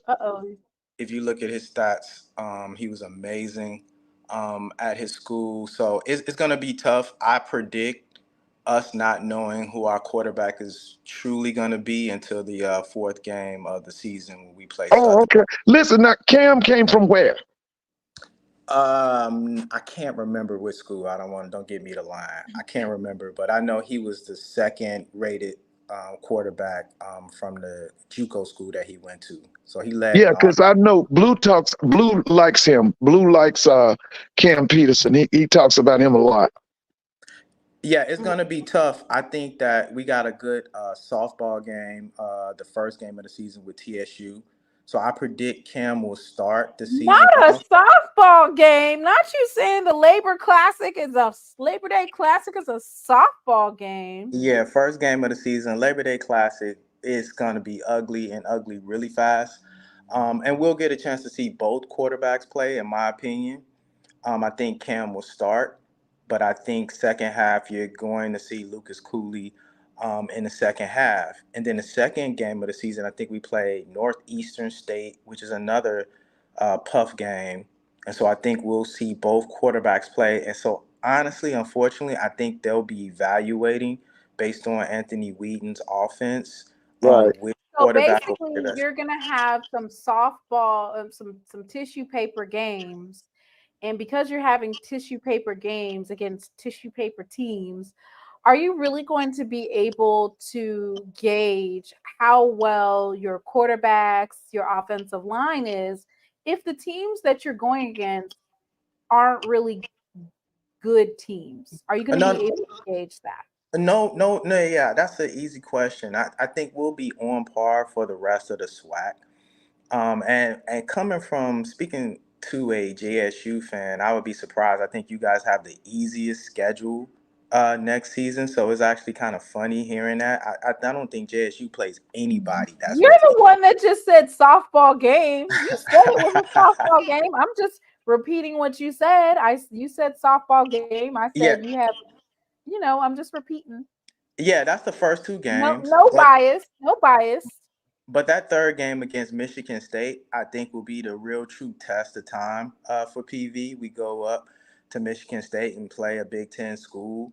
And I think that's where we're really going to see which one really shines out of the two quarterbacks, Cam Peters and Lucas Cooley. And I think after that, we'll be playing Southern. And then that'll unfortunately be another wash game. Next season, Prairie View, Another wash game? oh man, the Southern When is you going to say be so wash bad. game, do you mean like easy like Sunday morning? Easy, easy like. Yeah. Easy like Sunday morning, Mr. Moore. Do you see here said Brass? He said that Southern is gonna be easy like Sunday morning. Good Lord. Continue, Mr. Yeah, Brass. I'm giving Southern it on hasn't. wax. Yeah, Southern hasn't done anything with their offensive line. It's probably one of the few schools that didn't either stay stagnant or got better. Like they got worse. Like Southern got worse all the way around. And then they got our old offensive coordinator, which was horrible, and which is probably one of the best moves that PV made in the offseason, is switching to Anthony Wheaton, who has received all type of awards as an offensive coordinator. I think that's going to be the most slept on secret weapons by Prairie View next season, that people will see a totally different Prairie View team. High pace, offense acumen, the ability for us to throw the ball down the field with the talent that we have and the true coaching mind that we have. I'm here telling you, Prairie View has the best coaching staff out of any school in the SWAC, hands down. You Hands hear that, down. Mr. Ford? Huh? You hear what he said? He said Prairie View, hands down, has the best coaching staff. Well, they got to show me the defense. I'm in agreement with him about. I think the offense is going to be so much better. I do. I agree with him totally on that. But I got to see that defense. I thought the defense was terrible in the games against FAMU last year. I thought the defense was terrible. Yeah, I don't disagree with that. We've made some very key offseason moves as well at the defense. And think Okay. about this. Think about this. Prairie View still watched the rest of the SWAC. We were still the second best school in the SWAC, even with how horrible our defense played. Right. Wait. Let's just keep it a buck. Now, you guys tied last year. No, we won outright. We didn't tie last year. We won outright. When we beat Alabama State last year, we outright went to the SWAC. We had the second best record in the SWAC. What? What was your record last year? Was it 8-2 in the SWAC last year? Oh, okay. No, you guys played 11 games, so you missing a game. 9-2. You missing a game. 9-2. We only lost. We only lost to Grambling, and we only lost to FAMU in a SWAC game last year. It's the only two games we lost last year. I know that for a fact. So we beat Alabama State. We beat everybody else. TSU. We beat Southern. We beat Grambling, Alcorn. We beat everybody else last year. So then would you say like last year you guys had a cupcake schedule? No, we had a really tough schedule because all of those games were away games last year. We went into Southern in Baton Rouge and beat Southern in Baton Rouge. We went into Alcorn and beat Alcorn at Alcorn at Alcorn Stadium. It's Alcorn. I need to go ahead and find I need to go. You said you was 9-2. Yeah, we only lost 2 SWAC games last year. We beat everybody else in the SWAC that we played last year. Like Prairie View, even with our lackluster performance, we still washed the SWAC last year, with the exception of FAMU. Hats off to FAMU; they were really great. But I think it's going to be a tremendous fall off of FAMU this year with Willie Simmons gone. I think that they did a great job of recruiting, but you're going to really see how much coaching. No, straight up. You're gonna see how much coaching really impacts. Now you know you over there exaggerating. In what way am I exaggerating? Because you guys were not 9-2. You guys were 6-6 last year. Hold on. Are you looking at the different schedule? Are you in another multiverse? Look, y'all. I think in the SWAC, we only lost 2 SWAC games last year. That's what I'm referring to. SWAC games. We only lost 2 SWAC. We only lost 2 SWAC games last year. Grambling at the Combo Classic, and FAMU at FAMU's homecoming. Those are only 2 SWAC games we lost last year. Okay. So you ended up ending out. You were 6-6 overall, 6-2 in the conference. You were 3-1 at home, 3-3 away, and you lost on neutral sites. You beat Texas Southern, who was 2-9 last year. Abilene Christian, you lost to them really, really bad. Yeah. Let me go ahead and pull this up. So folks, don't think that I'm being I'm dealing with some facts. I thank you for coming on here, and I love this discussion. Abilene Christian, SMU, Alcorn State, that was a huge win for you guys. You guys won by a field goal. We wanted to kick off right before the end of regulation. Absolutely. You guys lost terribly to Grambling, and Grambling was what, 5-6 last year? You beat Valley. That's right. I don't know about terribly. But go ahead. 20-35. They put 35 points on you. You guys beat Valley, which Valley won one game last year. You lost to Houston Christian. You got lost really bad to FAMU. You won against Arkansas Pine Bluff, and they won 2 games last year. So listen, I'm just gonna put context right to your win for winning and getting to that SWAC, the SWAC West, right, for representing. Listen, when it comes to when I'm looking at this schedule, the teams that you beat were teams that were under 500. Texas Southern, with the exception of Alcorn, Texas Southern, Valley, Arkansas Pine Bluff. You was able to beat Southern. Southern was 5-6 too, I think. So they were under 500. You did beat Alabama State.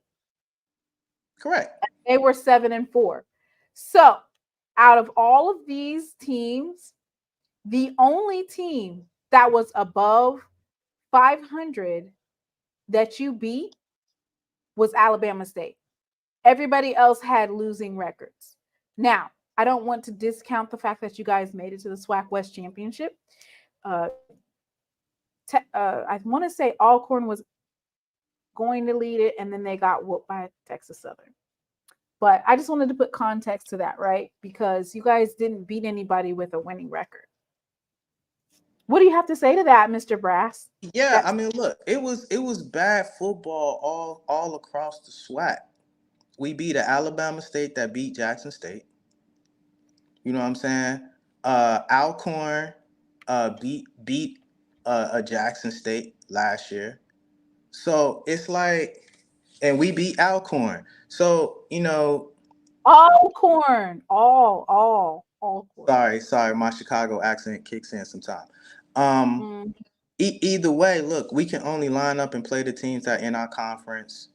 We did our job. But it gives context to those wins, right? You over here doing a little bit of bragging. So I was just, putting in the context that you guys were playing a lot. So when you talk about cupcake schedules or soft schedules or softball games, Mr. Ford, do you agree that it also depends on who you play, or how do you determine that? Okay, repeat for me, Mr. Bonner. What was that? We just went over FAMU's schedule, and I looked, and I was surprised to see that every single team that they actually won against had a losing overall record. Right, you said it was Alabama State had a winning record, and Alcorn had a winning record, right? Oh, I want to say Alcorn was 5-6, if I remember right. Okay, Alcorn didn't have a winning season? Not that I know of. I'm gonna go look. They did. Was it 6-5? Let's go look. I'm pretty sure, and that came down to, they said that y'all cheated. What do you think about that, Mr. Brass? They said that y'all cheated. Ah, man, that's hilarious. That was a hard-fought game. I remember that game.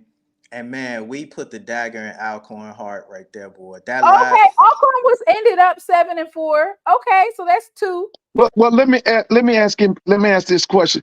Will y'all sell out your home games this year? You got Southern coming in, FAMU. Will those games be sold out? Yes, it's gonna be really good this year. I've been keeping track of season ticket holder sales, right, and this year is the highest season ticket sales that we've seen in PV history. Look, we got to rebuild the culture here. We can't run from that. We've had a long streak of losing and building our culture. When were y'all losing?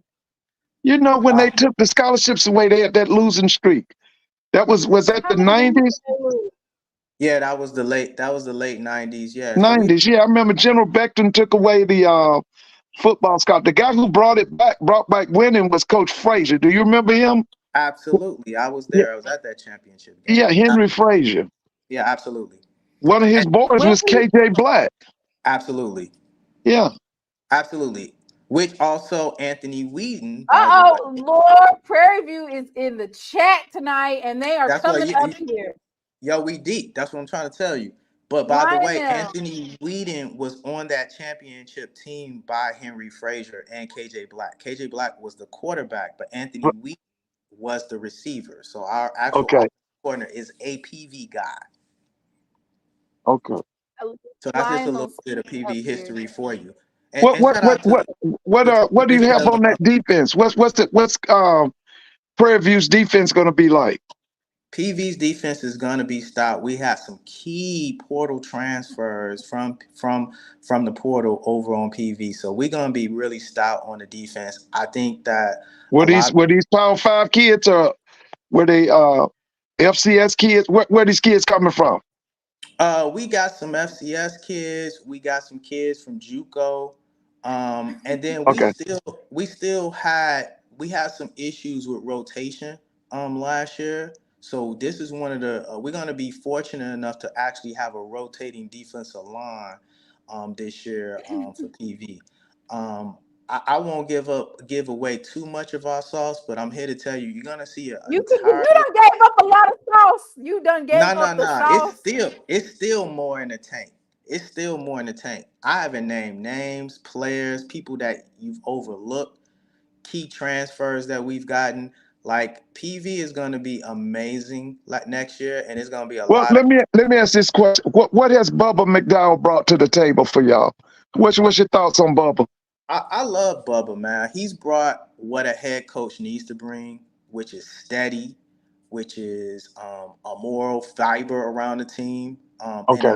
and an identity. He's been instilling a lot of that Miami Hurricanes culture from the team, and I think Right. that's something that we need. Not a lot of hype. He's his own guy, but I think having that kind of father figure to kind of deal with a lot of this new age kind of Gen Z mentality, but Right. also having Wheaton in there, who's a young guy who also can, we got some film where the coaches are in there lifting weights with the players. They actually can relate to a lot of these players. And I think coaching identity is something that's really missed. When you look at the rest of the SWAC, it's the same old guys doing the same old business, doing the same thing every day and all day. And I think it's new energy and new blood. And that's what I'm excited about, the new identity of PV.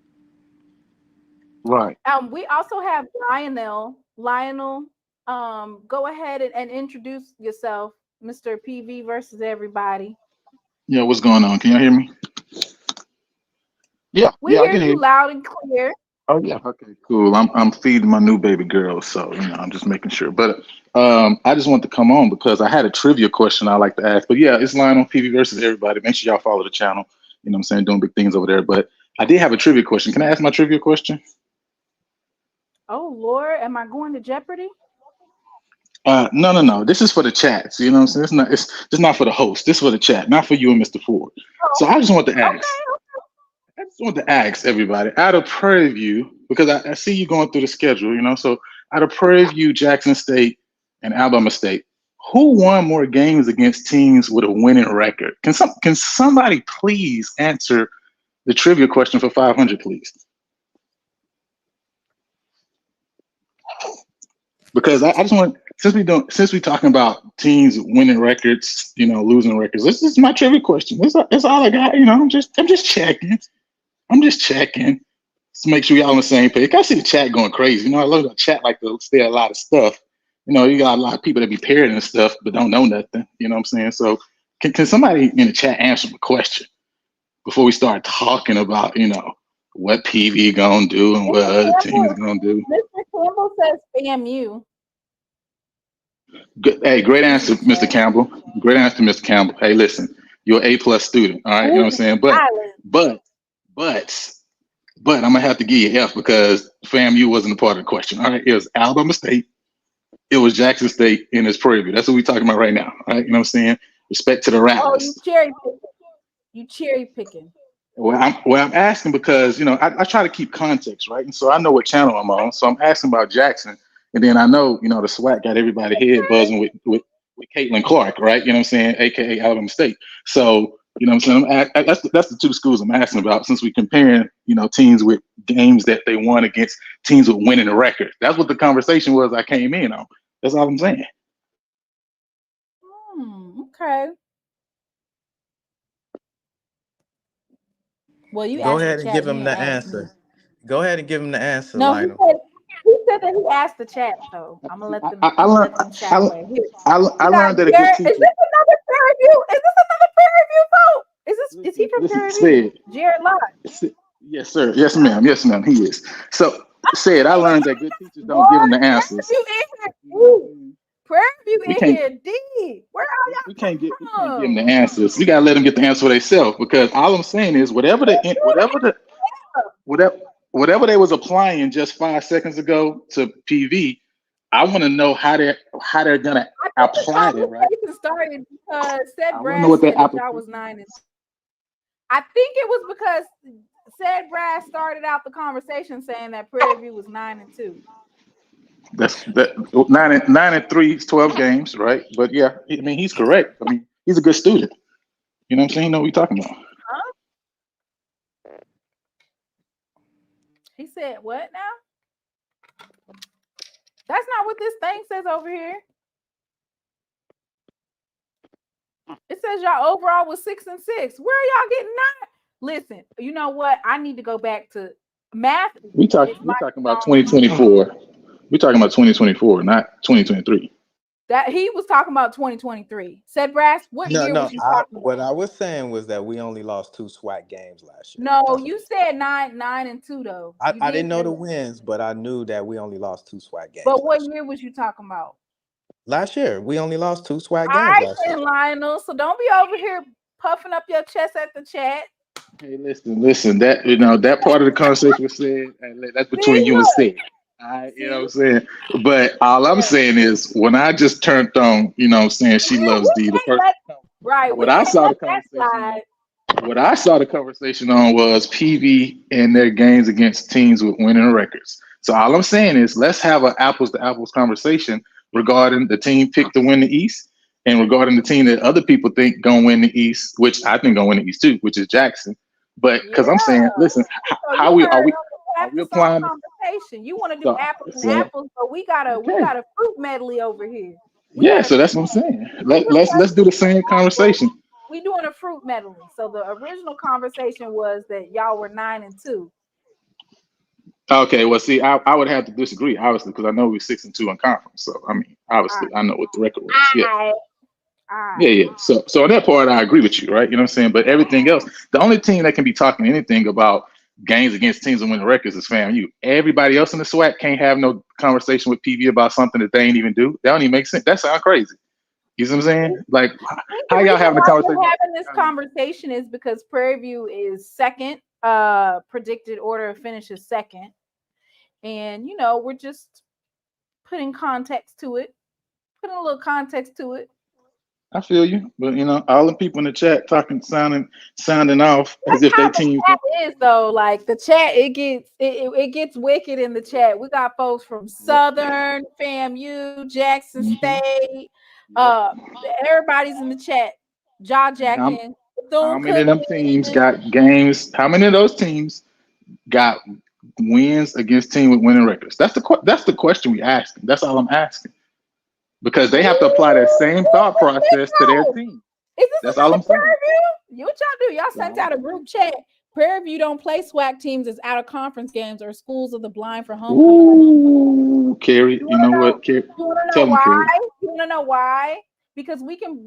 I don't know who you talking about playing school of blind for homecoming, but one thing about Jackson State is we don't too much need to schedule out of conference money games. Because we make our money at our stadium, even playing Lane College, we're going to clear $1 million plus we'll do $1 million in revenue, not necessarily the gross, but what I'm saying is the reason why we're able to schedule those types of games and compete against other people in the SWAC is because we generate revenue. We don't have to get a money game. We are the money game. There's no argument that y'all make money at home for sure. And listen, everybody would love to be able to do that. Well, So I mean, there's no that's argument what there. y'all said, but isn't SMU a money game? Yeah, for sure. But I will say this though, right? You will make that same money whether you're playing Lane or Campbell. I will say that, right? Abilene Christian, are they a money game? No, it's not a money game, right? Well, then why It's not a y'all money lose game. so damn bad? Yeah, listen, that's a whole listen. Is Houston Christian a money game? Listen, Houston Christian had me ready to fire everybody. So listen, there's no way we should have been losing, Houston Christian. Dang, Horrible. y'all not y'all scheduling folks that aren't money games and getting your tail whooped. Hey, listen, I can't argue with you there because I'm on your side. Little mama said she agrees. How old is she? Oh man, 2 months. Oh, congratulations. She's saying, Daddy, don't be fighting with these folks about the Yeah. Panthers. She telling me you ain't got to tell all the secrets. We just gonna handle business. So yeah, y'all JSU folks, just get ready to come to PV. JSU, it's all the folks up in here. Y'all get ready to come international play. in here. It's all over. We got folks from we got the Rattlers, the Southern Jaguars in here. We got Alcorn, Bethune-Cookman, everybody up in here talking mess.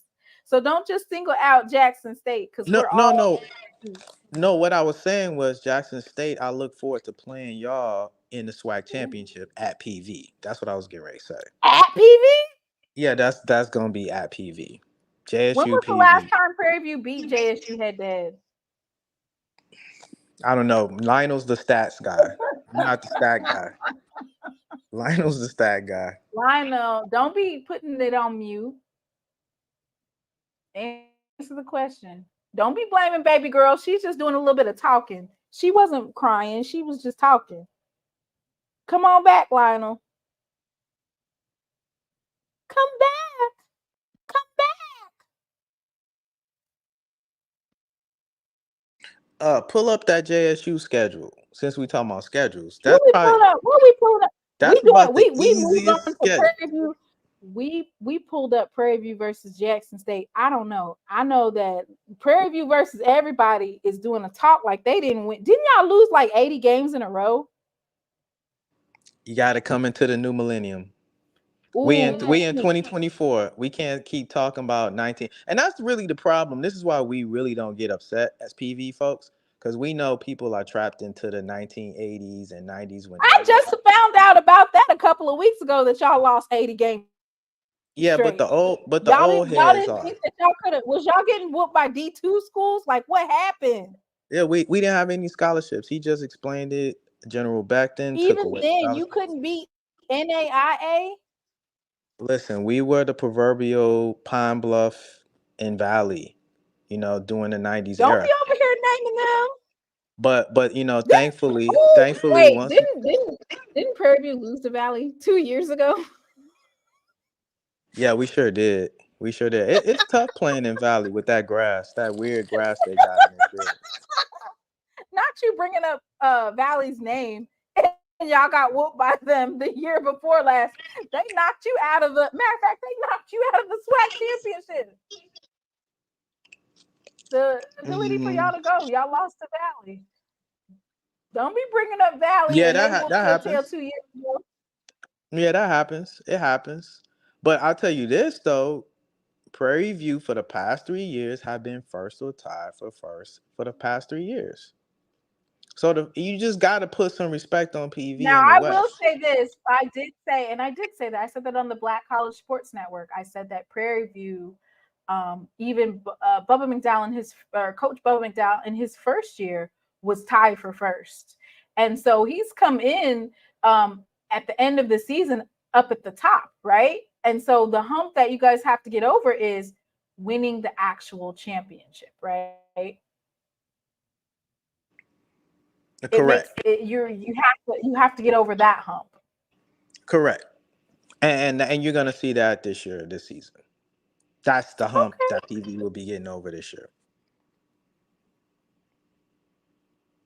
Uh-oh, somebody said Valley might beat you again. They done got that new turf. They got a new logo. They've been elevating.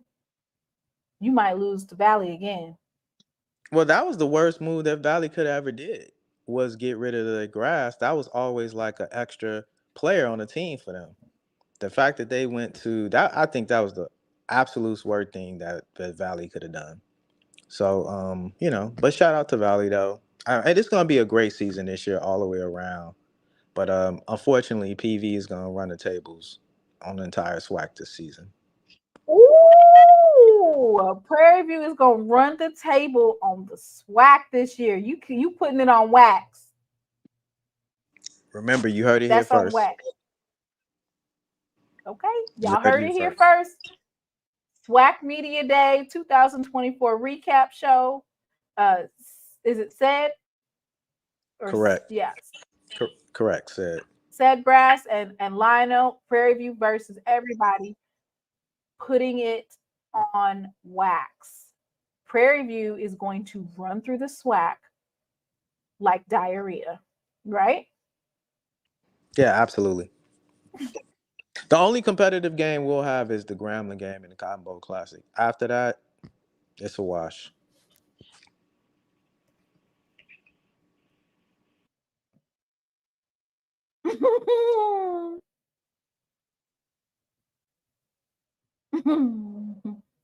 Where's Lionel? I think he's off. Well, it's 11 o'clock. It's time for folks to go into bed. Oh. Yeah, sorry, y'all. I had to try to calm baby down. Oh, Lionel's back. Lionel's back. She was getting upset that you was over here. Your baby girl was getting upset that you was over here putting all your eggs in one basket in Prairie View. I think she's gonna commit to Jackson State when she gets old enough. What you think about that, Lionel? I think I love all HBCUs. I think first of all, I love all HBCUs. Let's be clear. Let's start this right. This is a family argument and conversation, right? So regardless, I love every HBCU across the board. You know what I'm saying? Got family that went to many different places, but obviously, she be wearing purple and gold. But yeah, I love all HBCUs straight up. All right, so we're gonna let you have your last thoughts on Prairie View, and Mr. Brad said that y'all are gonna run through the SWAC like diarrhea.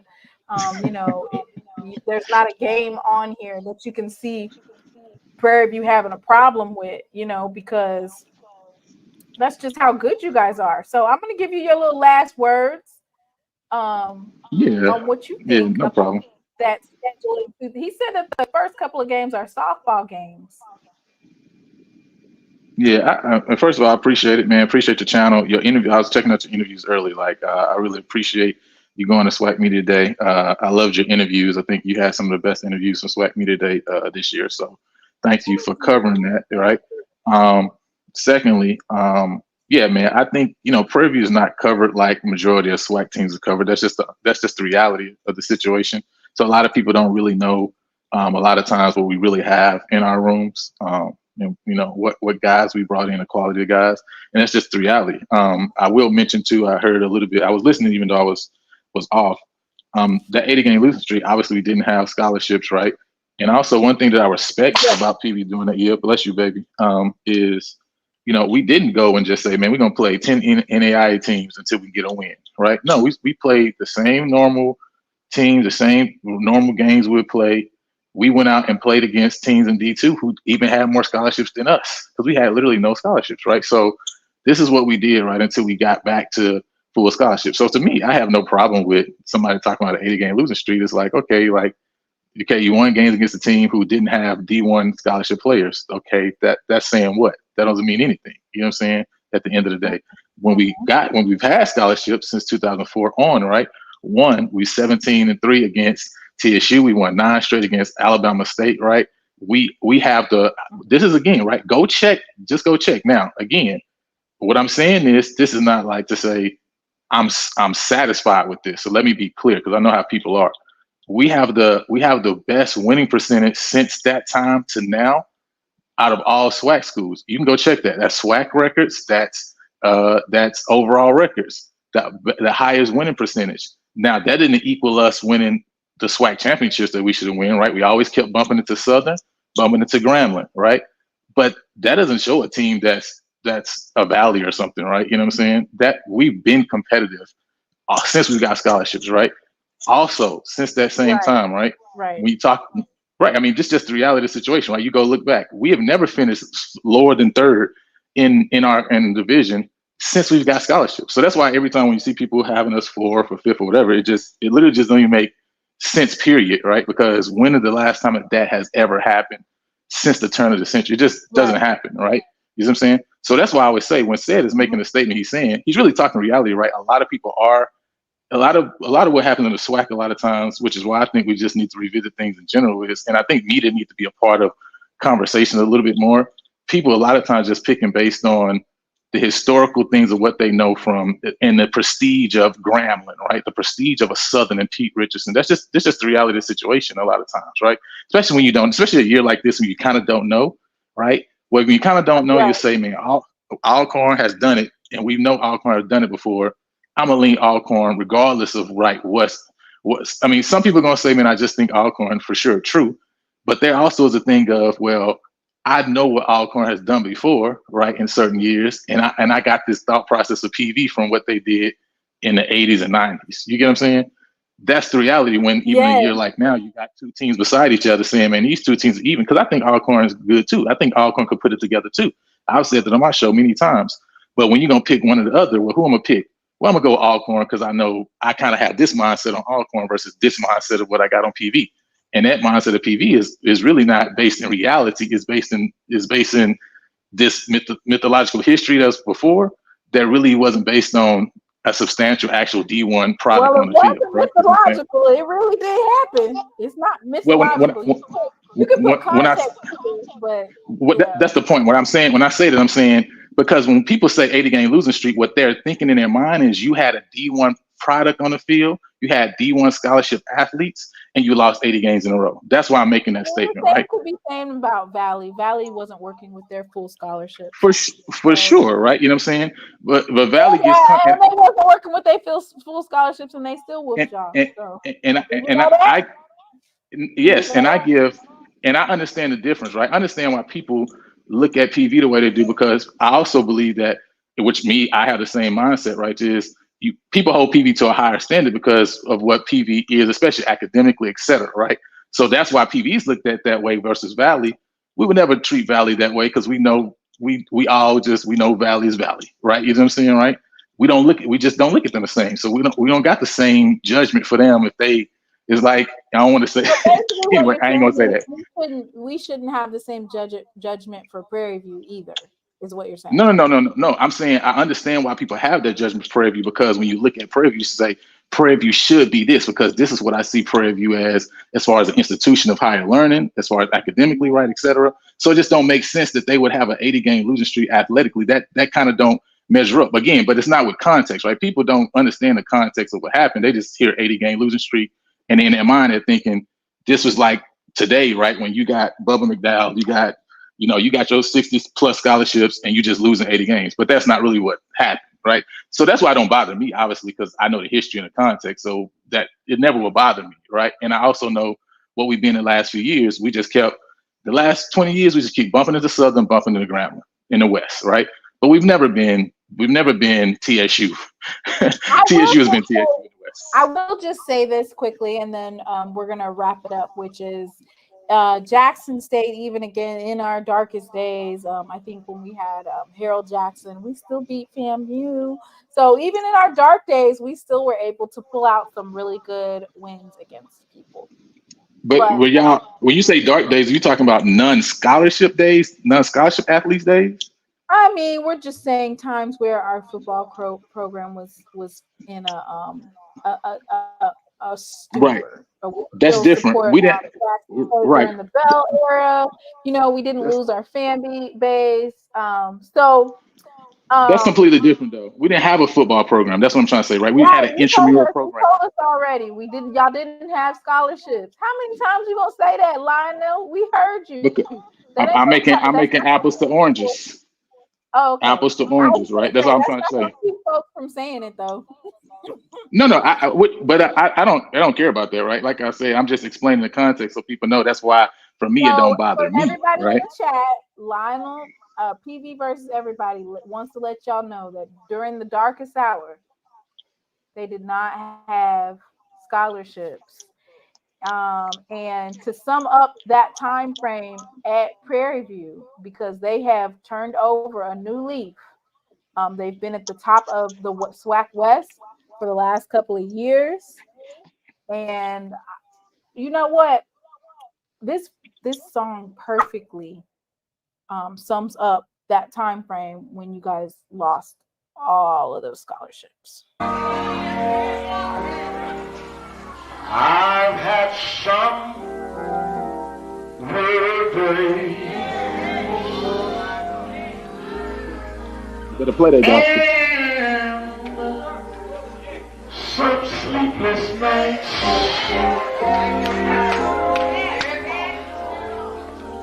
But when I look around, and I think things over, all of my good days outweigh my bad days. I follow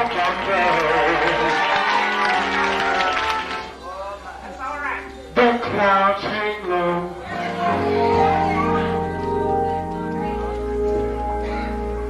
I can hardly see the road.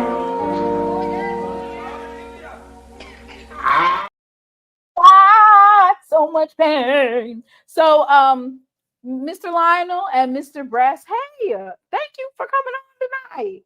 That's a good conclusion for our show.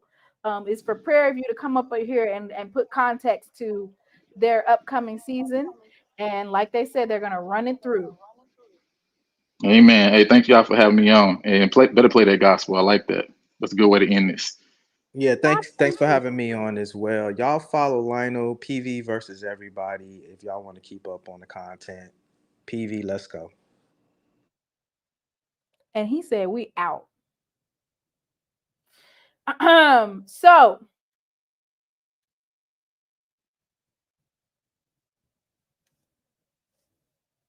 all I have to say is good night, y'all. How you gonna fix it? You done messed me up to jobless visit.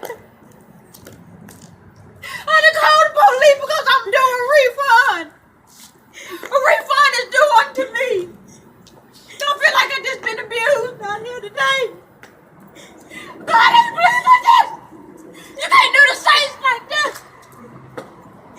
Boy, I don't even know what I'm gonna sit out here till the police come. I'm gonna sit out here till the police come. I'm doing a refund. Cause I'm doing one of me.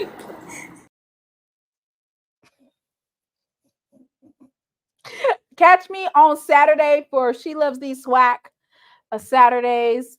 I'm going to take a small break and I'll just clip stuff from SWAC Media Day. So y'all be on the lookout for those clips. Y'all have a good night. Doc, you have some safe travels. And everybody have a good night.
Let's